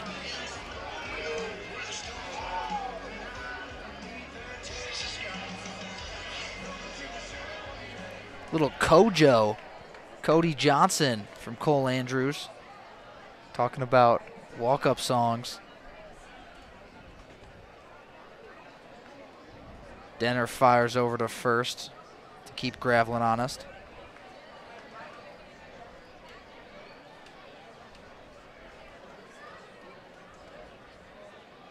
Andrews digs in. Homered earlier today. Drew a walk as well as Denner again fires over to first. That draws a couple of boo birds. Yeah, remember, Jacob Denner picked off to first base 3 consecutive times on Thursday night, and the whole collective of Buckeye fans were pretty unhappy with that. Still yet to throw a pitch to Andrews. Here it is, in for a called strike. We kind of figured at some point that we'd see Ryan Zimmer this weekend, and he's now up and throwing. Throws really hard, but is just a bit consistent with the strike zone, and you figure at some point he's going to be a guy that Michigan will use quite a bit in the latter stages of his college career. Denner can't find the box that time. 1-1 now to the catcher, Cole Andrews. Celebrated here for senior day before we got things started. The 1-1, that's chipped foul.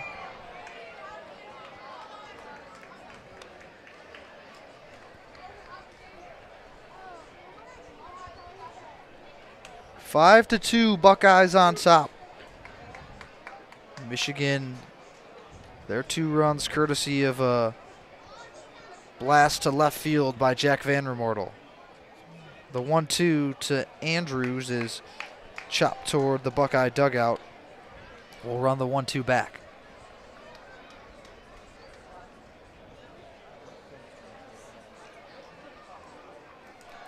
Again, a beautiful day here in Columbus. Bit breezy, but couldn't ask for any more sunshine. The 1-2. Swung on and missed. As Denner escapes the inning there. A couple of strikeouts. Sotrace applied the tag, and Michigan and Jacob Denner put up back-to-back scoreless frames. We'll head to the top of the 7th. You're tuned in to Michigan Baseball on WCBN Sports.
Five-2 Buckeye lead, top 7 here in Columbus at Bill Davis Stadium. Will Pfennig is the new Buckeye pitcher, a 1-0 record on the season, 8.18 ERA and a whip of about 1.5. 16 Ks, 9 walks, 22 innings pitched here this season for Will Pfennig.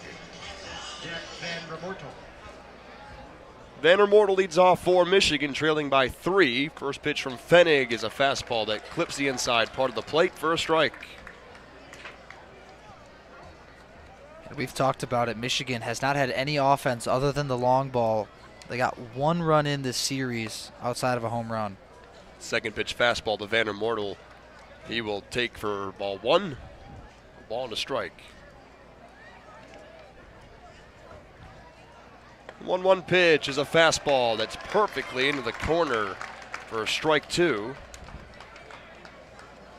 Tell you what, the Buckeye pitchers today, Gavin Bruni, Will Pfennig now in his first inning of work, are finding that outside corner. Vandermortel lays off the high cheddar. It's 2-2.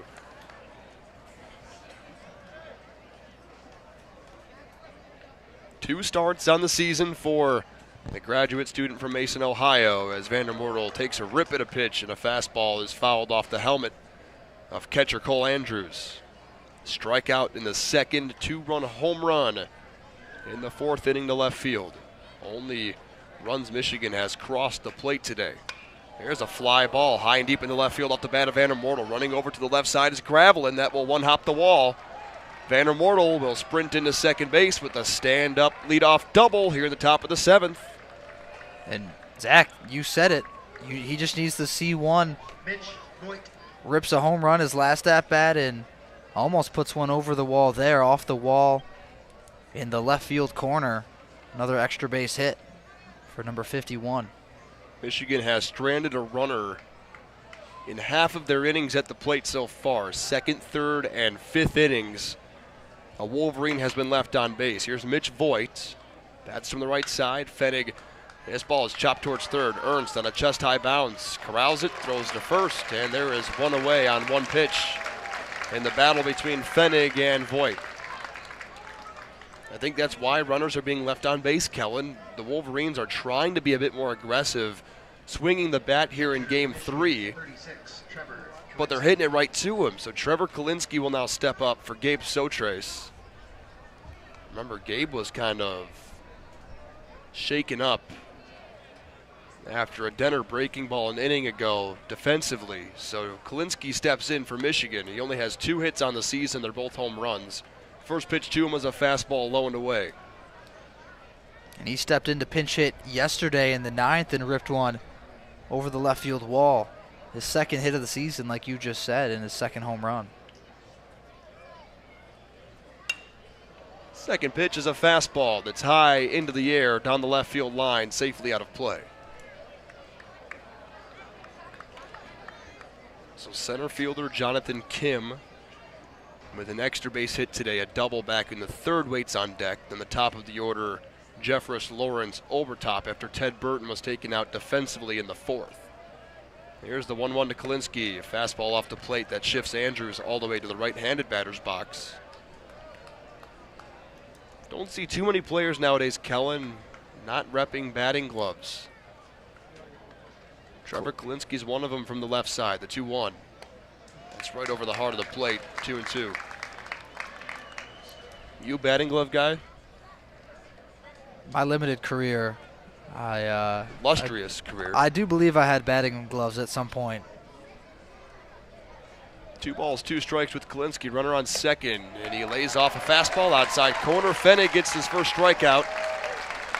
Another backwards K, and the Wolverines have gone down quite a bit today in the form of a backwards punch-out. Jonathan Kim. St. Peter's Little League back in Macomb, Michigan. That's where my baseball roots were planted. Did you play for like a major league ball club? Was that the fun? No, I played at a... Jonathan Kim takes fastball off the plate, ball 1. Was it just like the red team and the blue team, or? Yeah. We played other local church teams. Okay, was your team any good? We were decent. We had a couple kids that were pretty good. Not me, though. I was not good. Jonathan Kim takes a breaking ball into the outer part of the plate. It's 1-1. Yeah, my career started with the Florida Marlins before they became the Miami Marlins. Then 2 years with the Cubs, then 2 years with the Tigers before starting travel ball. This ball is chopped towards third. Easy throw over to first base for Marcus Ernst, and that'll do it. Leadoff double does not come around to score for Michigan. They don't advance Vandermortel. 2 groundouts and a strikeout sandwiched in between those groundouts will do it for the top of the 7th. It is stretch time from Bill Davis Stadium here in Columbus. Buckeyes holding a 5-2 lead. You're on your home for Michigan baseball.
Michigan will use their fifth pitcher of the afternoon.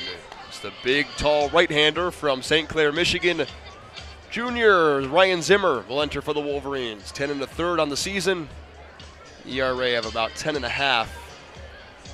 He's walked 15 to just 10 strikeouts, but with the size that Ryan Zimmer has, an imposing figure on the mound, and he throws it hard. If he can start to locate fastball, his slider doesn't always have to be thrown into the strike zone. We've seen him miss with a couple of sliders here in warm-ups. You saw him pitch on Tuesday against Xavier, and it just wasn't his best stuff. Not a good outing as a whole for Michigan, and a 14-2 blowout loss to another team from the state of Ohio. Xavier really had the bats working. They handled Michigan. 8 different pitchers saw the mound for Michigan in that game. Zimmer's stat line in that matchup with Xavier, he saw 6 batters. All 6 of them came around to score. Henry Kazmar leads off for the Buckeyes here in the bottom of the 7th inning. First pitch from Zimmer is a fastball that bounces in front of the plate. 1-0. Henry Kazmar committed to Michigan during his freshman year of high school to Eric Bakich. We talked about this just briefly on Thursday. He grew up a Buckeye fan, but felt he had a really good connection with Bakich and his staff. A fastball for a strike makes it 1-1. But after the departure of Eric Bakich on June 16th a year ago to join Clemson, Henry decommitted from Ann Arbor. Shortly thereafter, pledged to the Buckeyes, and Bill Mosiello. Fastball high, 2-1. 3 consecutive fastballs to start the outing for Zimmer. Started his Buckeye career with a 2-hit performance against UConn down in Florida at the Snowbird Classic. 4 games against the Huskies in 3 different locations. Another fastball, this one misses again. 3 balls and a strike from Ryan Zimmer to Henry Kazmar. Bill Mosiello's got a couple of real talented underclassmen on this team. 3-1, nowhere close. That one's low. Ball 4, Ryan Zimmer's first batter of the day as a walk. Right fielder Mitchell Oakley. Now here comes Mitchell Oakley. And here comes Tracy Smith. They're going to go to the pen here, Kelin. And so Ryan Zimmer throws 5 pitches, 4 of them balls, but every single ball that he threw really just wasn't close.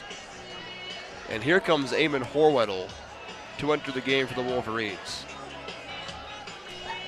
Well, that's frustrating for Ryan Zimmer, certainly, but this game is still within reach right now for the Wolverines.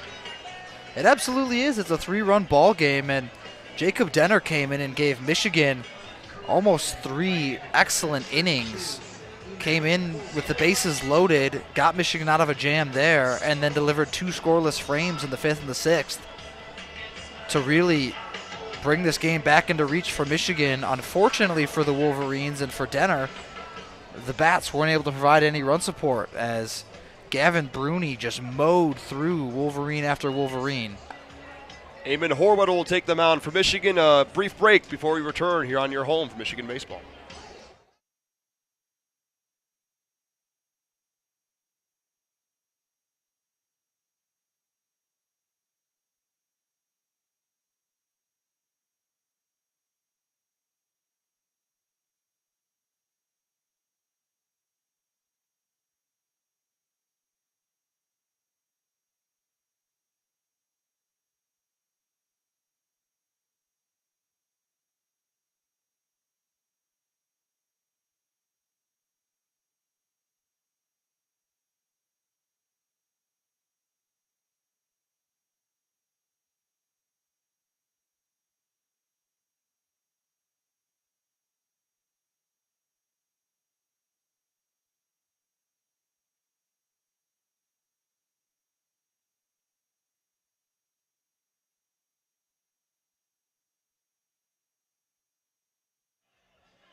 New pitcher for the Wolverines is someone, well, quite familiar with Ohio State this weekend. Eamon Horwedel has thrown in both games so far here in Columbus. the submarine right-handed tosser from Skyline High School in Ann Arbor. Made his debut back in mid-February down in Arizona against Michigan State. Mitchell Oakley, the first batter he will face, and he tosses in a fastball that's low and inside to left-hander Mitchell Oakley. 0 for 2 this afternoon with the run scored and a walk back in the second. Also stole the bag. Struck out against Denner in the fifth. 5-2 Ohio State. Horwedel throws it in submarine this time for a fastball strike. It's 1-1. He's still working with those different arm slots that we saw in last night's game. We didn't really see it on Thursday because Horwedel only faced off against 2 batters with the bases loaded and did a just fantastic job. He goes over the top here and just misses with the fastball. It's 2-1. Horwedel came in and was pretty effective in both of his opportunities against the Buckeyes. I was honestly a little bit surprised that they pulled him as soon as they did yesterday. On Thursday, especially. Thursday, yeah. With the bases loaded, he only picked up 2 outs. And then his day was done. There's a pickoff move over to first, and then they went to Jacob Denner.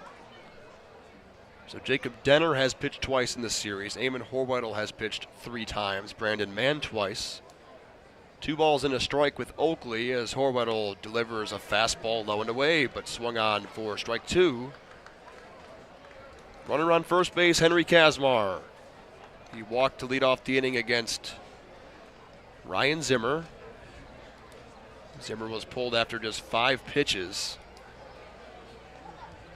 With this game still in range, it's 5-2 Buckeyes here in Columbus. 2-2, just missed the outside part of the plate. I mean, maybe half a ball's width off. For home plate umpire Jason Stidham. Count's all loaded up. No Wolverines down in the bullpen getting loose. Saw Harajli a couple of times this series.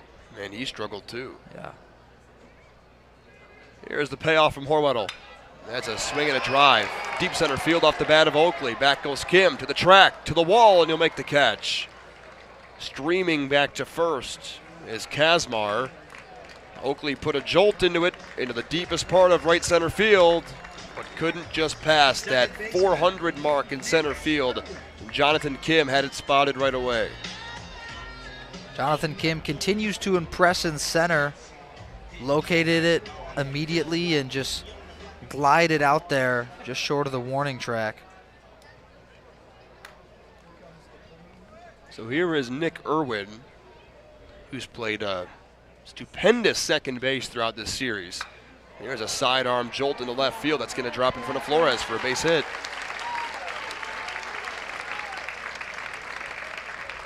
Nick Irwin was the only Buckeye so far today to not have reached, and he will reach there with a single. Runners on first and second base for 21 Caden Kaiser coming to the plate. He's been on base twice today. Doubled but was stranded back in the 5th inning against Jacob Denner. Was really the only Buckeye to have any solid contact off the Michigan lefty. Horwedel will fling in strike 1 into the outer corner against the lefty Kaiser. Walk in the second. Tapped a bouncing ball back to the pitcher in the 4th. And then a double in the 5th. 4th at-bat of the game. 5-2 Ohio State. Horwedel comes over the top this time. It makes it 0-2 with the fastball about middle out against Caden Kaiser.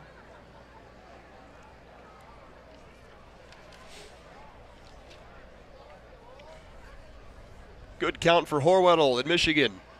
Over the top again. Fastball's nowhere close. And both runners will advance. That thing bounced about 4 feet in front of home plate, and the new catcher, Casey Buckley, had no chance. That's a really big blow for the Wolverines there. Not only do both runners advance, but you eliminate the chance of a double play ball. Now you pretty much got to hope for a strikeout or a pop out somewhere close to the infield for Michigan. The outfield will still play at about regular depth. Infield will play in against Caden Kaiser. He'll call for time. Kaiser redshirted back in 2020. Throughout his time at Ohio State, been studying sport industry. 5-2 Ohio State here from Bill Davis Stadium. Horwedel, a bouncing ball towards the right side of the infield. Vandermoortel will glove it, but in foul territory. Just spiked foul. With good speed on third base in Kazmar, that's going to be tough. Anything in the outfield to hold him. 1-2 again, back towards Horwedel, a base hit up the middle. That'll score Kazmar, that'll score Irwin, and the Buckeyes have broke it open here in the 7th at 7-2. These Ohio State bats, each game in this series, they've scored at least 7 runs. That's not winning baseball if you're Michigan. Really hard to compete with a team that's consistently swinging the bat like the Buckeyes have been. RBIs 13 and 14 on the season for Caden Kaiser.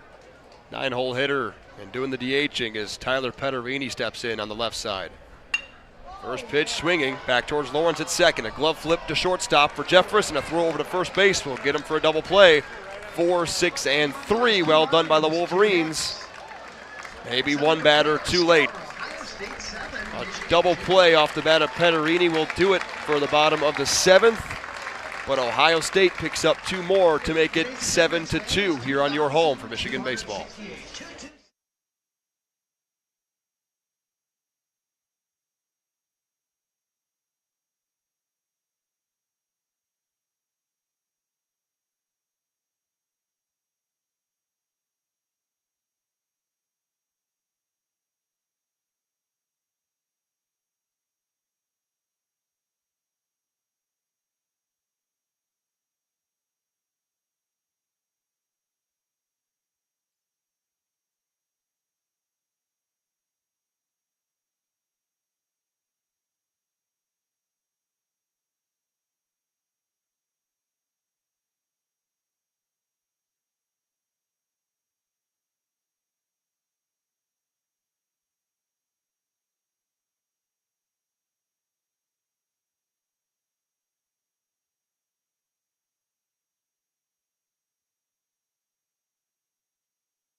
Michigan got some work to do here in the top of the 8th inning. Just 6 outs remaining in their regular season campaign.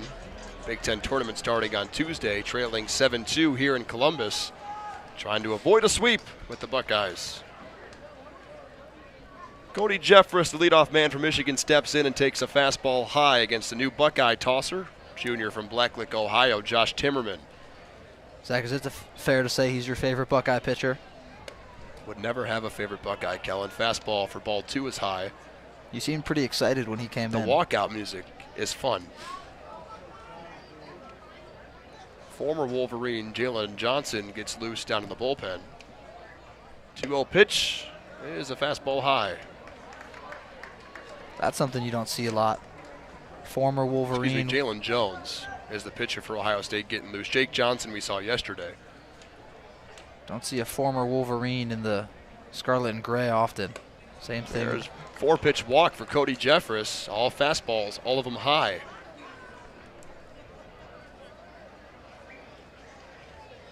So not a great start for Timmerman, but Good news for Ohio State. They got some separation in the bottom of the 7th inning, thanks to Caden Kaiser. Looks like we won't see Beidelshees anymore this series either. They might bring him out just because this is likely the last game of their season. Have him throw one more time. First pitch fastball, just misses to Brandon Lawrence above the zone. Good numbers a couple different times throughout the season for Timmerman, but there have also been the really bad games for him, as Lawrence takes strike 2 on the outer part of the plate. Last time he was used prior to this Michigan series was last weekend against UNC Greensboro. Went 1 inning, 2 hits, 1 earned run, but he walked 3. And that seems to be the issue all season for Timmerman, the 1-1. That's popped up. Playable for the first baseman, Kaiser. Backpedaling, making the catch. He just never seemed to have his feet under him to make that catch. Jimmy Obertop will step in for Michigan.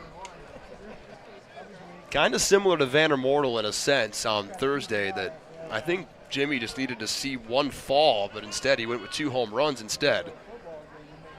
That's not a good sign for the Michigan bullpen. And I think that is Mitch Voigt getting loose as he hops the fence and will run away. I think he spiked a fastball and it bounced off the bullpen catcher and into play. Nonetheless, Jimmy Obertop 0 for 3. We'll look at a slider high. 1-0. Average at 220. Just 7 RBIs for Jimmy in his shortened season due to Tommy John surgery. Big swing and a miss on the 1-0 pitch to make it 1-1.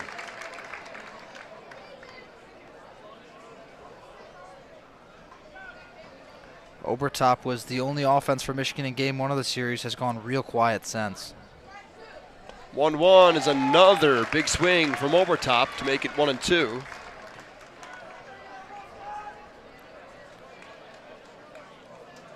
Runner over on first base is Cody Jeffress, a 4-pitch walk, and ever since Timmerman's looked pretty solid. 1-2 pitch coming to Obertop. Lifts it to the right side and out of play.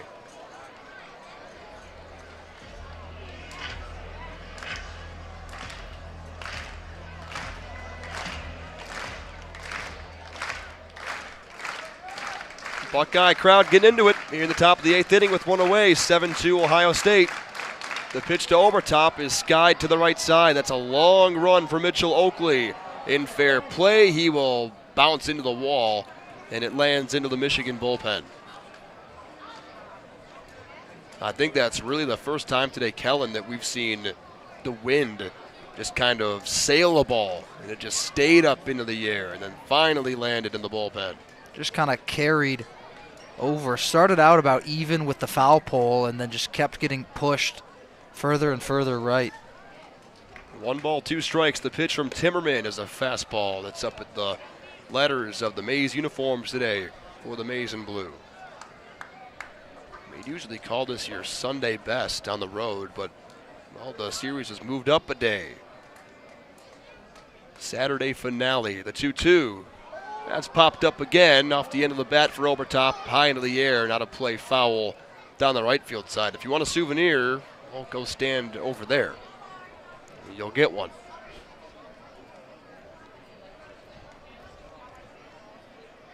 Good crowd on hand here at Bill Davis Stadium today in Columbus.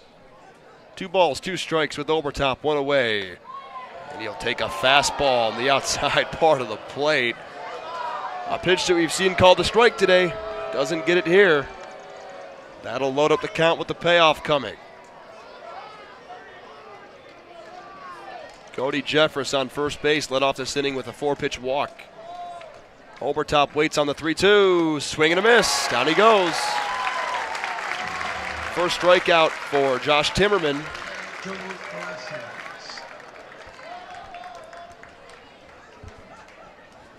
And perhaps the final at-bat of the series for the hometown kid, Joey Velasquez here. Velasquez had that 9th inning pinch hit home run yesterday into right center. They could use a jolt here, couldn't they? Absolutely. First pitch to Joey. taken for strike one. Got all the power in the world, but a short, concise swing. Whenever Joey hits it out, you'll typically see it go to right field off the bat of this powerful lefty. 0 for 3 this afternoon. The 0-1 pitch. Swung on and tipped foul back to Cole Andrews, who seems okay after being shook up 2 innings ago.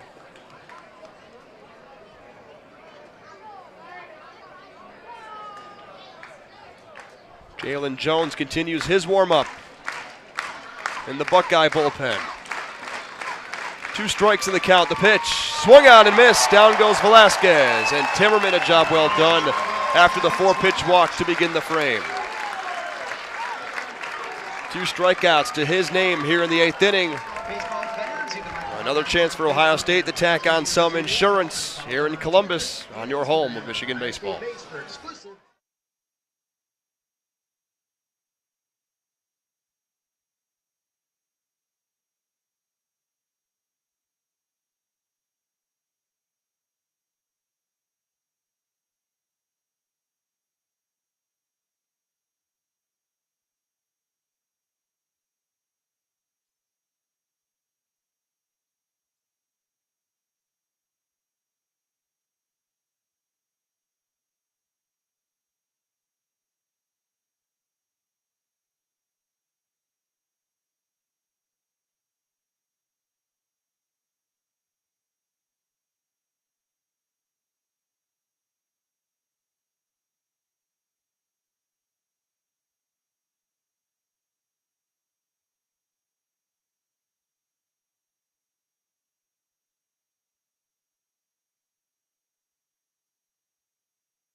(7-2) Ohio State lead, bottom of the 8th inning from Bill Davis Stadium here in Columbus, Ohio. Zach Linfield and Kelin Flynn here with you, covering this 3-game series. Ohio State looking to sweep away their rivals from Ann Arbor. And a new pitcher on the mound for the Wolverines is the freshman right-hander moving from third base to the mound, Mitch Voigt, and he's got to deal with 1, 2, 3 in the Buckeye lineup.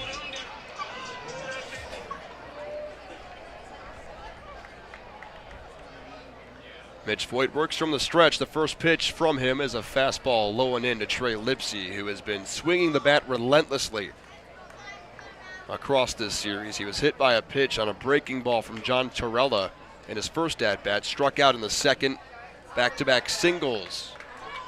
And now his 5th at-bat. Second pitch fastball from Voigt misses high. Average now raised to 252 for the former Big Ten freshman first-team selection. He'll take a fastball for a strike to make it 2-1. Last time we saw Mitch Voigt on the hill was last weekend against Northwestern on Saturday. 2 1/3, 1 hit, 2 strikeouts.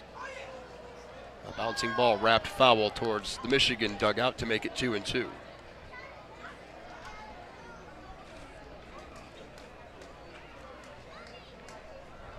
The magic number for Ohio State all season long for them has been 7 on the offensive side. They lead it 7-2 here in the bottom of the 8th inning.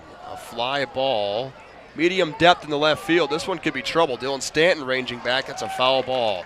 Lands right in the middle of the Michigan Bermuda Triangle down the left field line of Flores, Jeffress, and the new third baseman Dylan Stanton. Jeffress and Flores both lost their caps.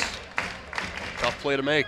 We saw a similar thing happen yesterday where a trio, there was that same area, a trio of Wolverines on the move, just couldn't get there in time.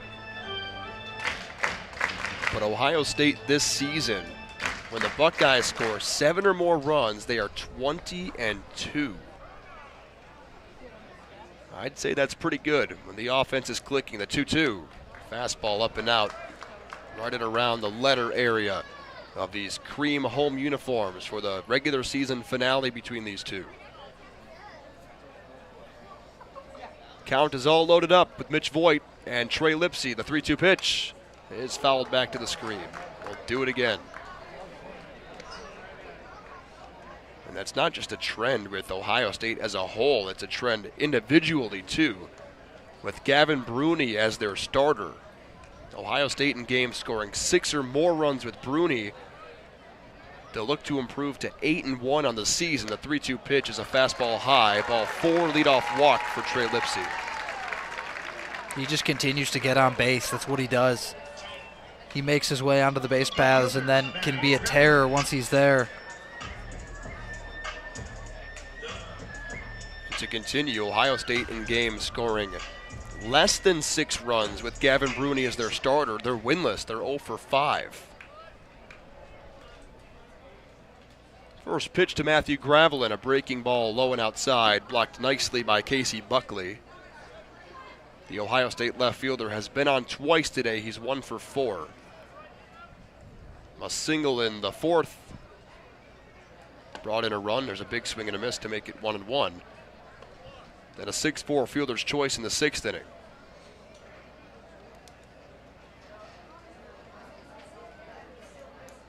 So apparently all Gavin Bruni needs from his Buckeye teammates is just a lowly 7 runs, a line drive into right field, but right at Velasquez, no problem for him. Took 3 strides to his right and relays the throw back into the Michigan infield for the first out of this frame for Mitch Voigt.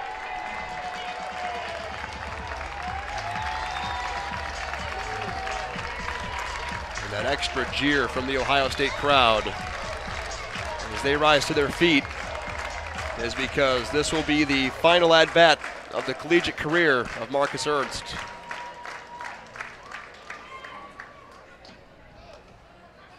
Mitch Voigt comes set and will pick off to first base.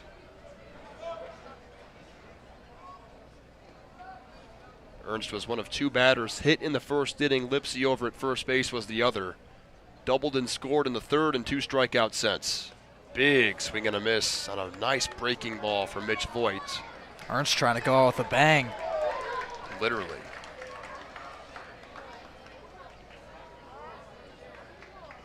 Average has been pretty level between 270 and 280. 33 runs driven in. Second pitch, bounced foul. Ben Greenspan makes a nice play in the Michigan dugout. A quick hole for Marcus Ernst against Mitch Voigt. First time that Mitch has pitched against Ohio State in his collegiate career. I'm sure there will be more. The 0-2. That's drilled into left field, but will curve foul.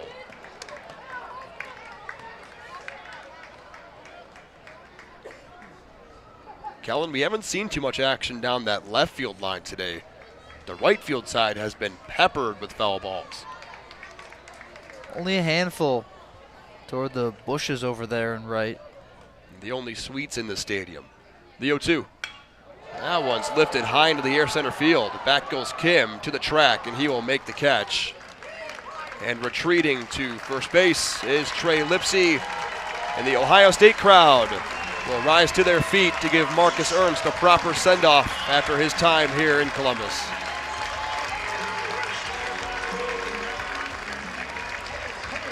You know, when you give truly blood, sweat, and tears to any program and your crowd acknowledges that, they know that. It's good to see from any fan base, even our rivals here in the South. Cole Andrews steps in. Trey Lipsy back to first base. He was about 1 step off when Mitch Voigt picked off. And now Cole Andrews. First pitch to him is a loopy breaking ball that's perfectly into the strike zone. 0-1, Mitch Voigt pitching. The Ohio State catcher that was named to the Buster Posey Award watch list prior to the season for the best collegiate catcher, the 0-1. Just above the helmet, and bending out of the way was Cole Andrews. And that draws a couple of jeers from the Buckeye faithful. This one in more of a negative light. One's in the count. Voigt delivers on the ground sharply towards third base. Dylan Stanton's first chance. A low throw picked nicely by Jack Vander Mortel. That'll do it for the bottom of the 8th inning. Mitch Voigt gives a fist bump to his new third baseman. And the score, Ohio State 7, Michigan 2. Final chances for the Wolverines here in the regular season. Trailing by 5 on your home for Michigan baseball.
Final chances for the Wolverines here at the plate. 3 outs to get for new pitcher for Ohio State.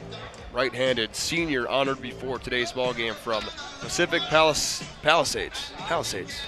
I know it from the Childish Gambino song. I believe you. Palisades. Wyatt Longcar. It was a lengthy pregame senior day ceremony for the Buckeyes here at Nick Swisher Field at Bill Davis Stadium. But for good reason. You got seniors, you honor them.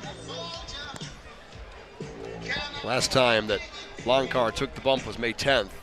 Went an inning, struck out 2, allowed a double against Central Michigan. But prior to that, really had not pitched much at all here in Columbus.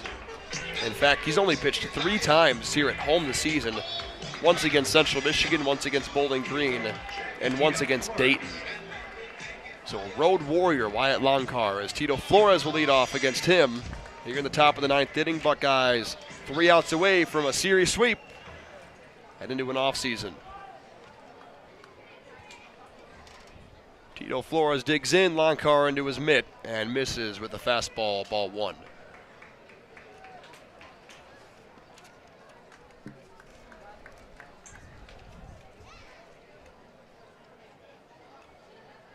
Second pitch to Flores, sharply on the ground, foul past the third base line, and the third baseman Ernst for Ohio State.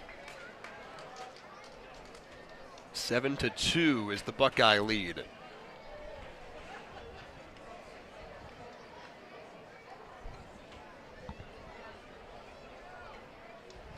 A ball and a strike with Tito Flores, delivers in a chopped foul down the third base line once again, and 1 strike left in the count for Tito. Ohio State winners of 8 in a row, looking to make it 9, their longest win streak since before 2018. They began their season in Florida with a 4-game series against UConn. The 1-2 on the outside corner. Cole Andrews thought he had strike 3 on a bender and apparently just missed outside. More life for Tito Flores and the Wolverines. Played down in the Snowbird Classic in 3 different locations in 4 days. Line drive past the diving third baseman Ernst into the corner. Tito's going to make a hard turnaround first base, and he will be into second base standing up. Tito's got his 3rd double of the series and his 2nd hit of the game.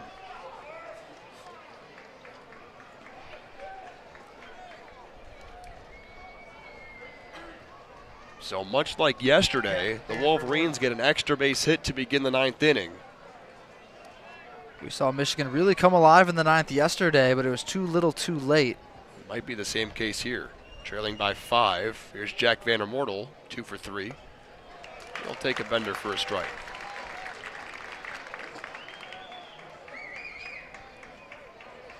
And what hasn't been a great season for the Buckeyes, they're 5 games over 500. They've taken care of who they need to take care of. The 0-1 is a fastball up and in to make it 1-1, but they just struggled in Big Ten play. That was pretty much the gist of their season. They entered the series at 6-15 in the conference. And prior to the series starting, 5 of their 6 games in the win streak were against teams from out of the conference, including 3 against UNC Greensboro, a swing and a miss to make it 1-2 against Vandermortel. I want to talk about an odd midweek game. You've got some teams from out of the conference, but local.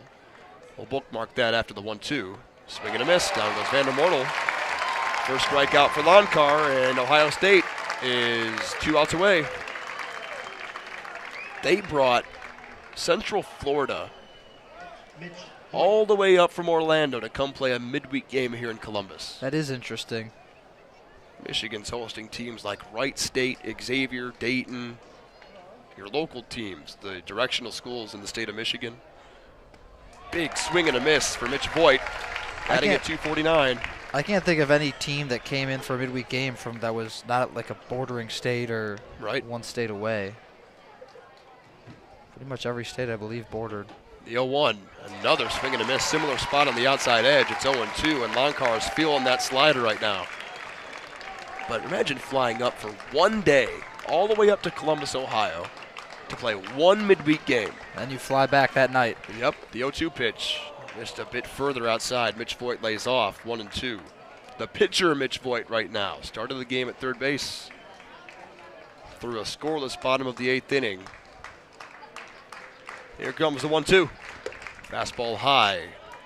Just above the letters in the maize uniform, where Mitch Voigt wears number 55 and the blue lettering and the white trim on it. 2 balls, 2 strikes. Mitch Voigt 0 for 3. Strikeout, fly out, ground out. Here comes the 2-2 from Loncar. On the ground, just tucks foul. And we'll do the dance again at 2 balls and 2 strikes. Wyatt Loncar, 4 strikes away from sweeping Michigan out of Columbus. Checks the pitch comm on his left wrist, steps up to the slab, comes set at the belt, a big deep breath and delivers. Slider outside to fill up the count at 3-2. Again, entering this series, they were 4-5 at home in the Big Ten, 2-10 on the road. So they're now looking to go 7-5 here in Columbus in conference play. Just terrible on the road. A line drive past the diving shortstop Kazmar. Tito Flores will jog into third after reading it off the bat. And the Wolverines have put runners on the corners here in the top of the 9th inning. And Flores was held up there. He thought Kazmar was going to be able to glove that. It was a tough decision for him to make because if he takes off, he's likely tagged out at third. Flores likely isn't getting home anyways, but maybe would have had a chance at it. Casey Buckley steps into the batter's box for Michigan for the first time today. Trevor Kalinsky struck out looking at his only plate appearance after taking over for what was a shaken-up Gabe Sotrace. First pitch to Buckley, slider low and in, just across the left shoe top of the left-handed batter. And Voigt, the freshman, decent speed, but hasn't even attempted a stolen base this season. Ben Greenspan coaching up Flores at third base. An odd swing from Casey Buckley. He went about 3/4 of the way around and realized, oh, it's by me. Count at 1-1. 1 away, top of the 9th inning. Buckeyes lead 7-2. They now shift 3 to the right side of second base. The 1-1 pitch inside. Fastball from Loncar. A 1-0 record, ERA of about 7.5. 19 innings pitched on the season, make it 19 1/3 by punching out Jack Vandermortel for the first out. Counts at 2-1 here with Casey Buckley. He will wait and take strike 2 on a fastball from Loncar. And at this point in the game, I want Buckley to be a little more aggressive in that situation. Got to be aggressive here on the 2-2. Swing and a miss. Breaking ball. And the crowd will rise to its feet here in Columbus, looking to get that final out against Jonathan Kim, the freshman. And although it says FR next to his name in the stat sheet, he doesn't play like one.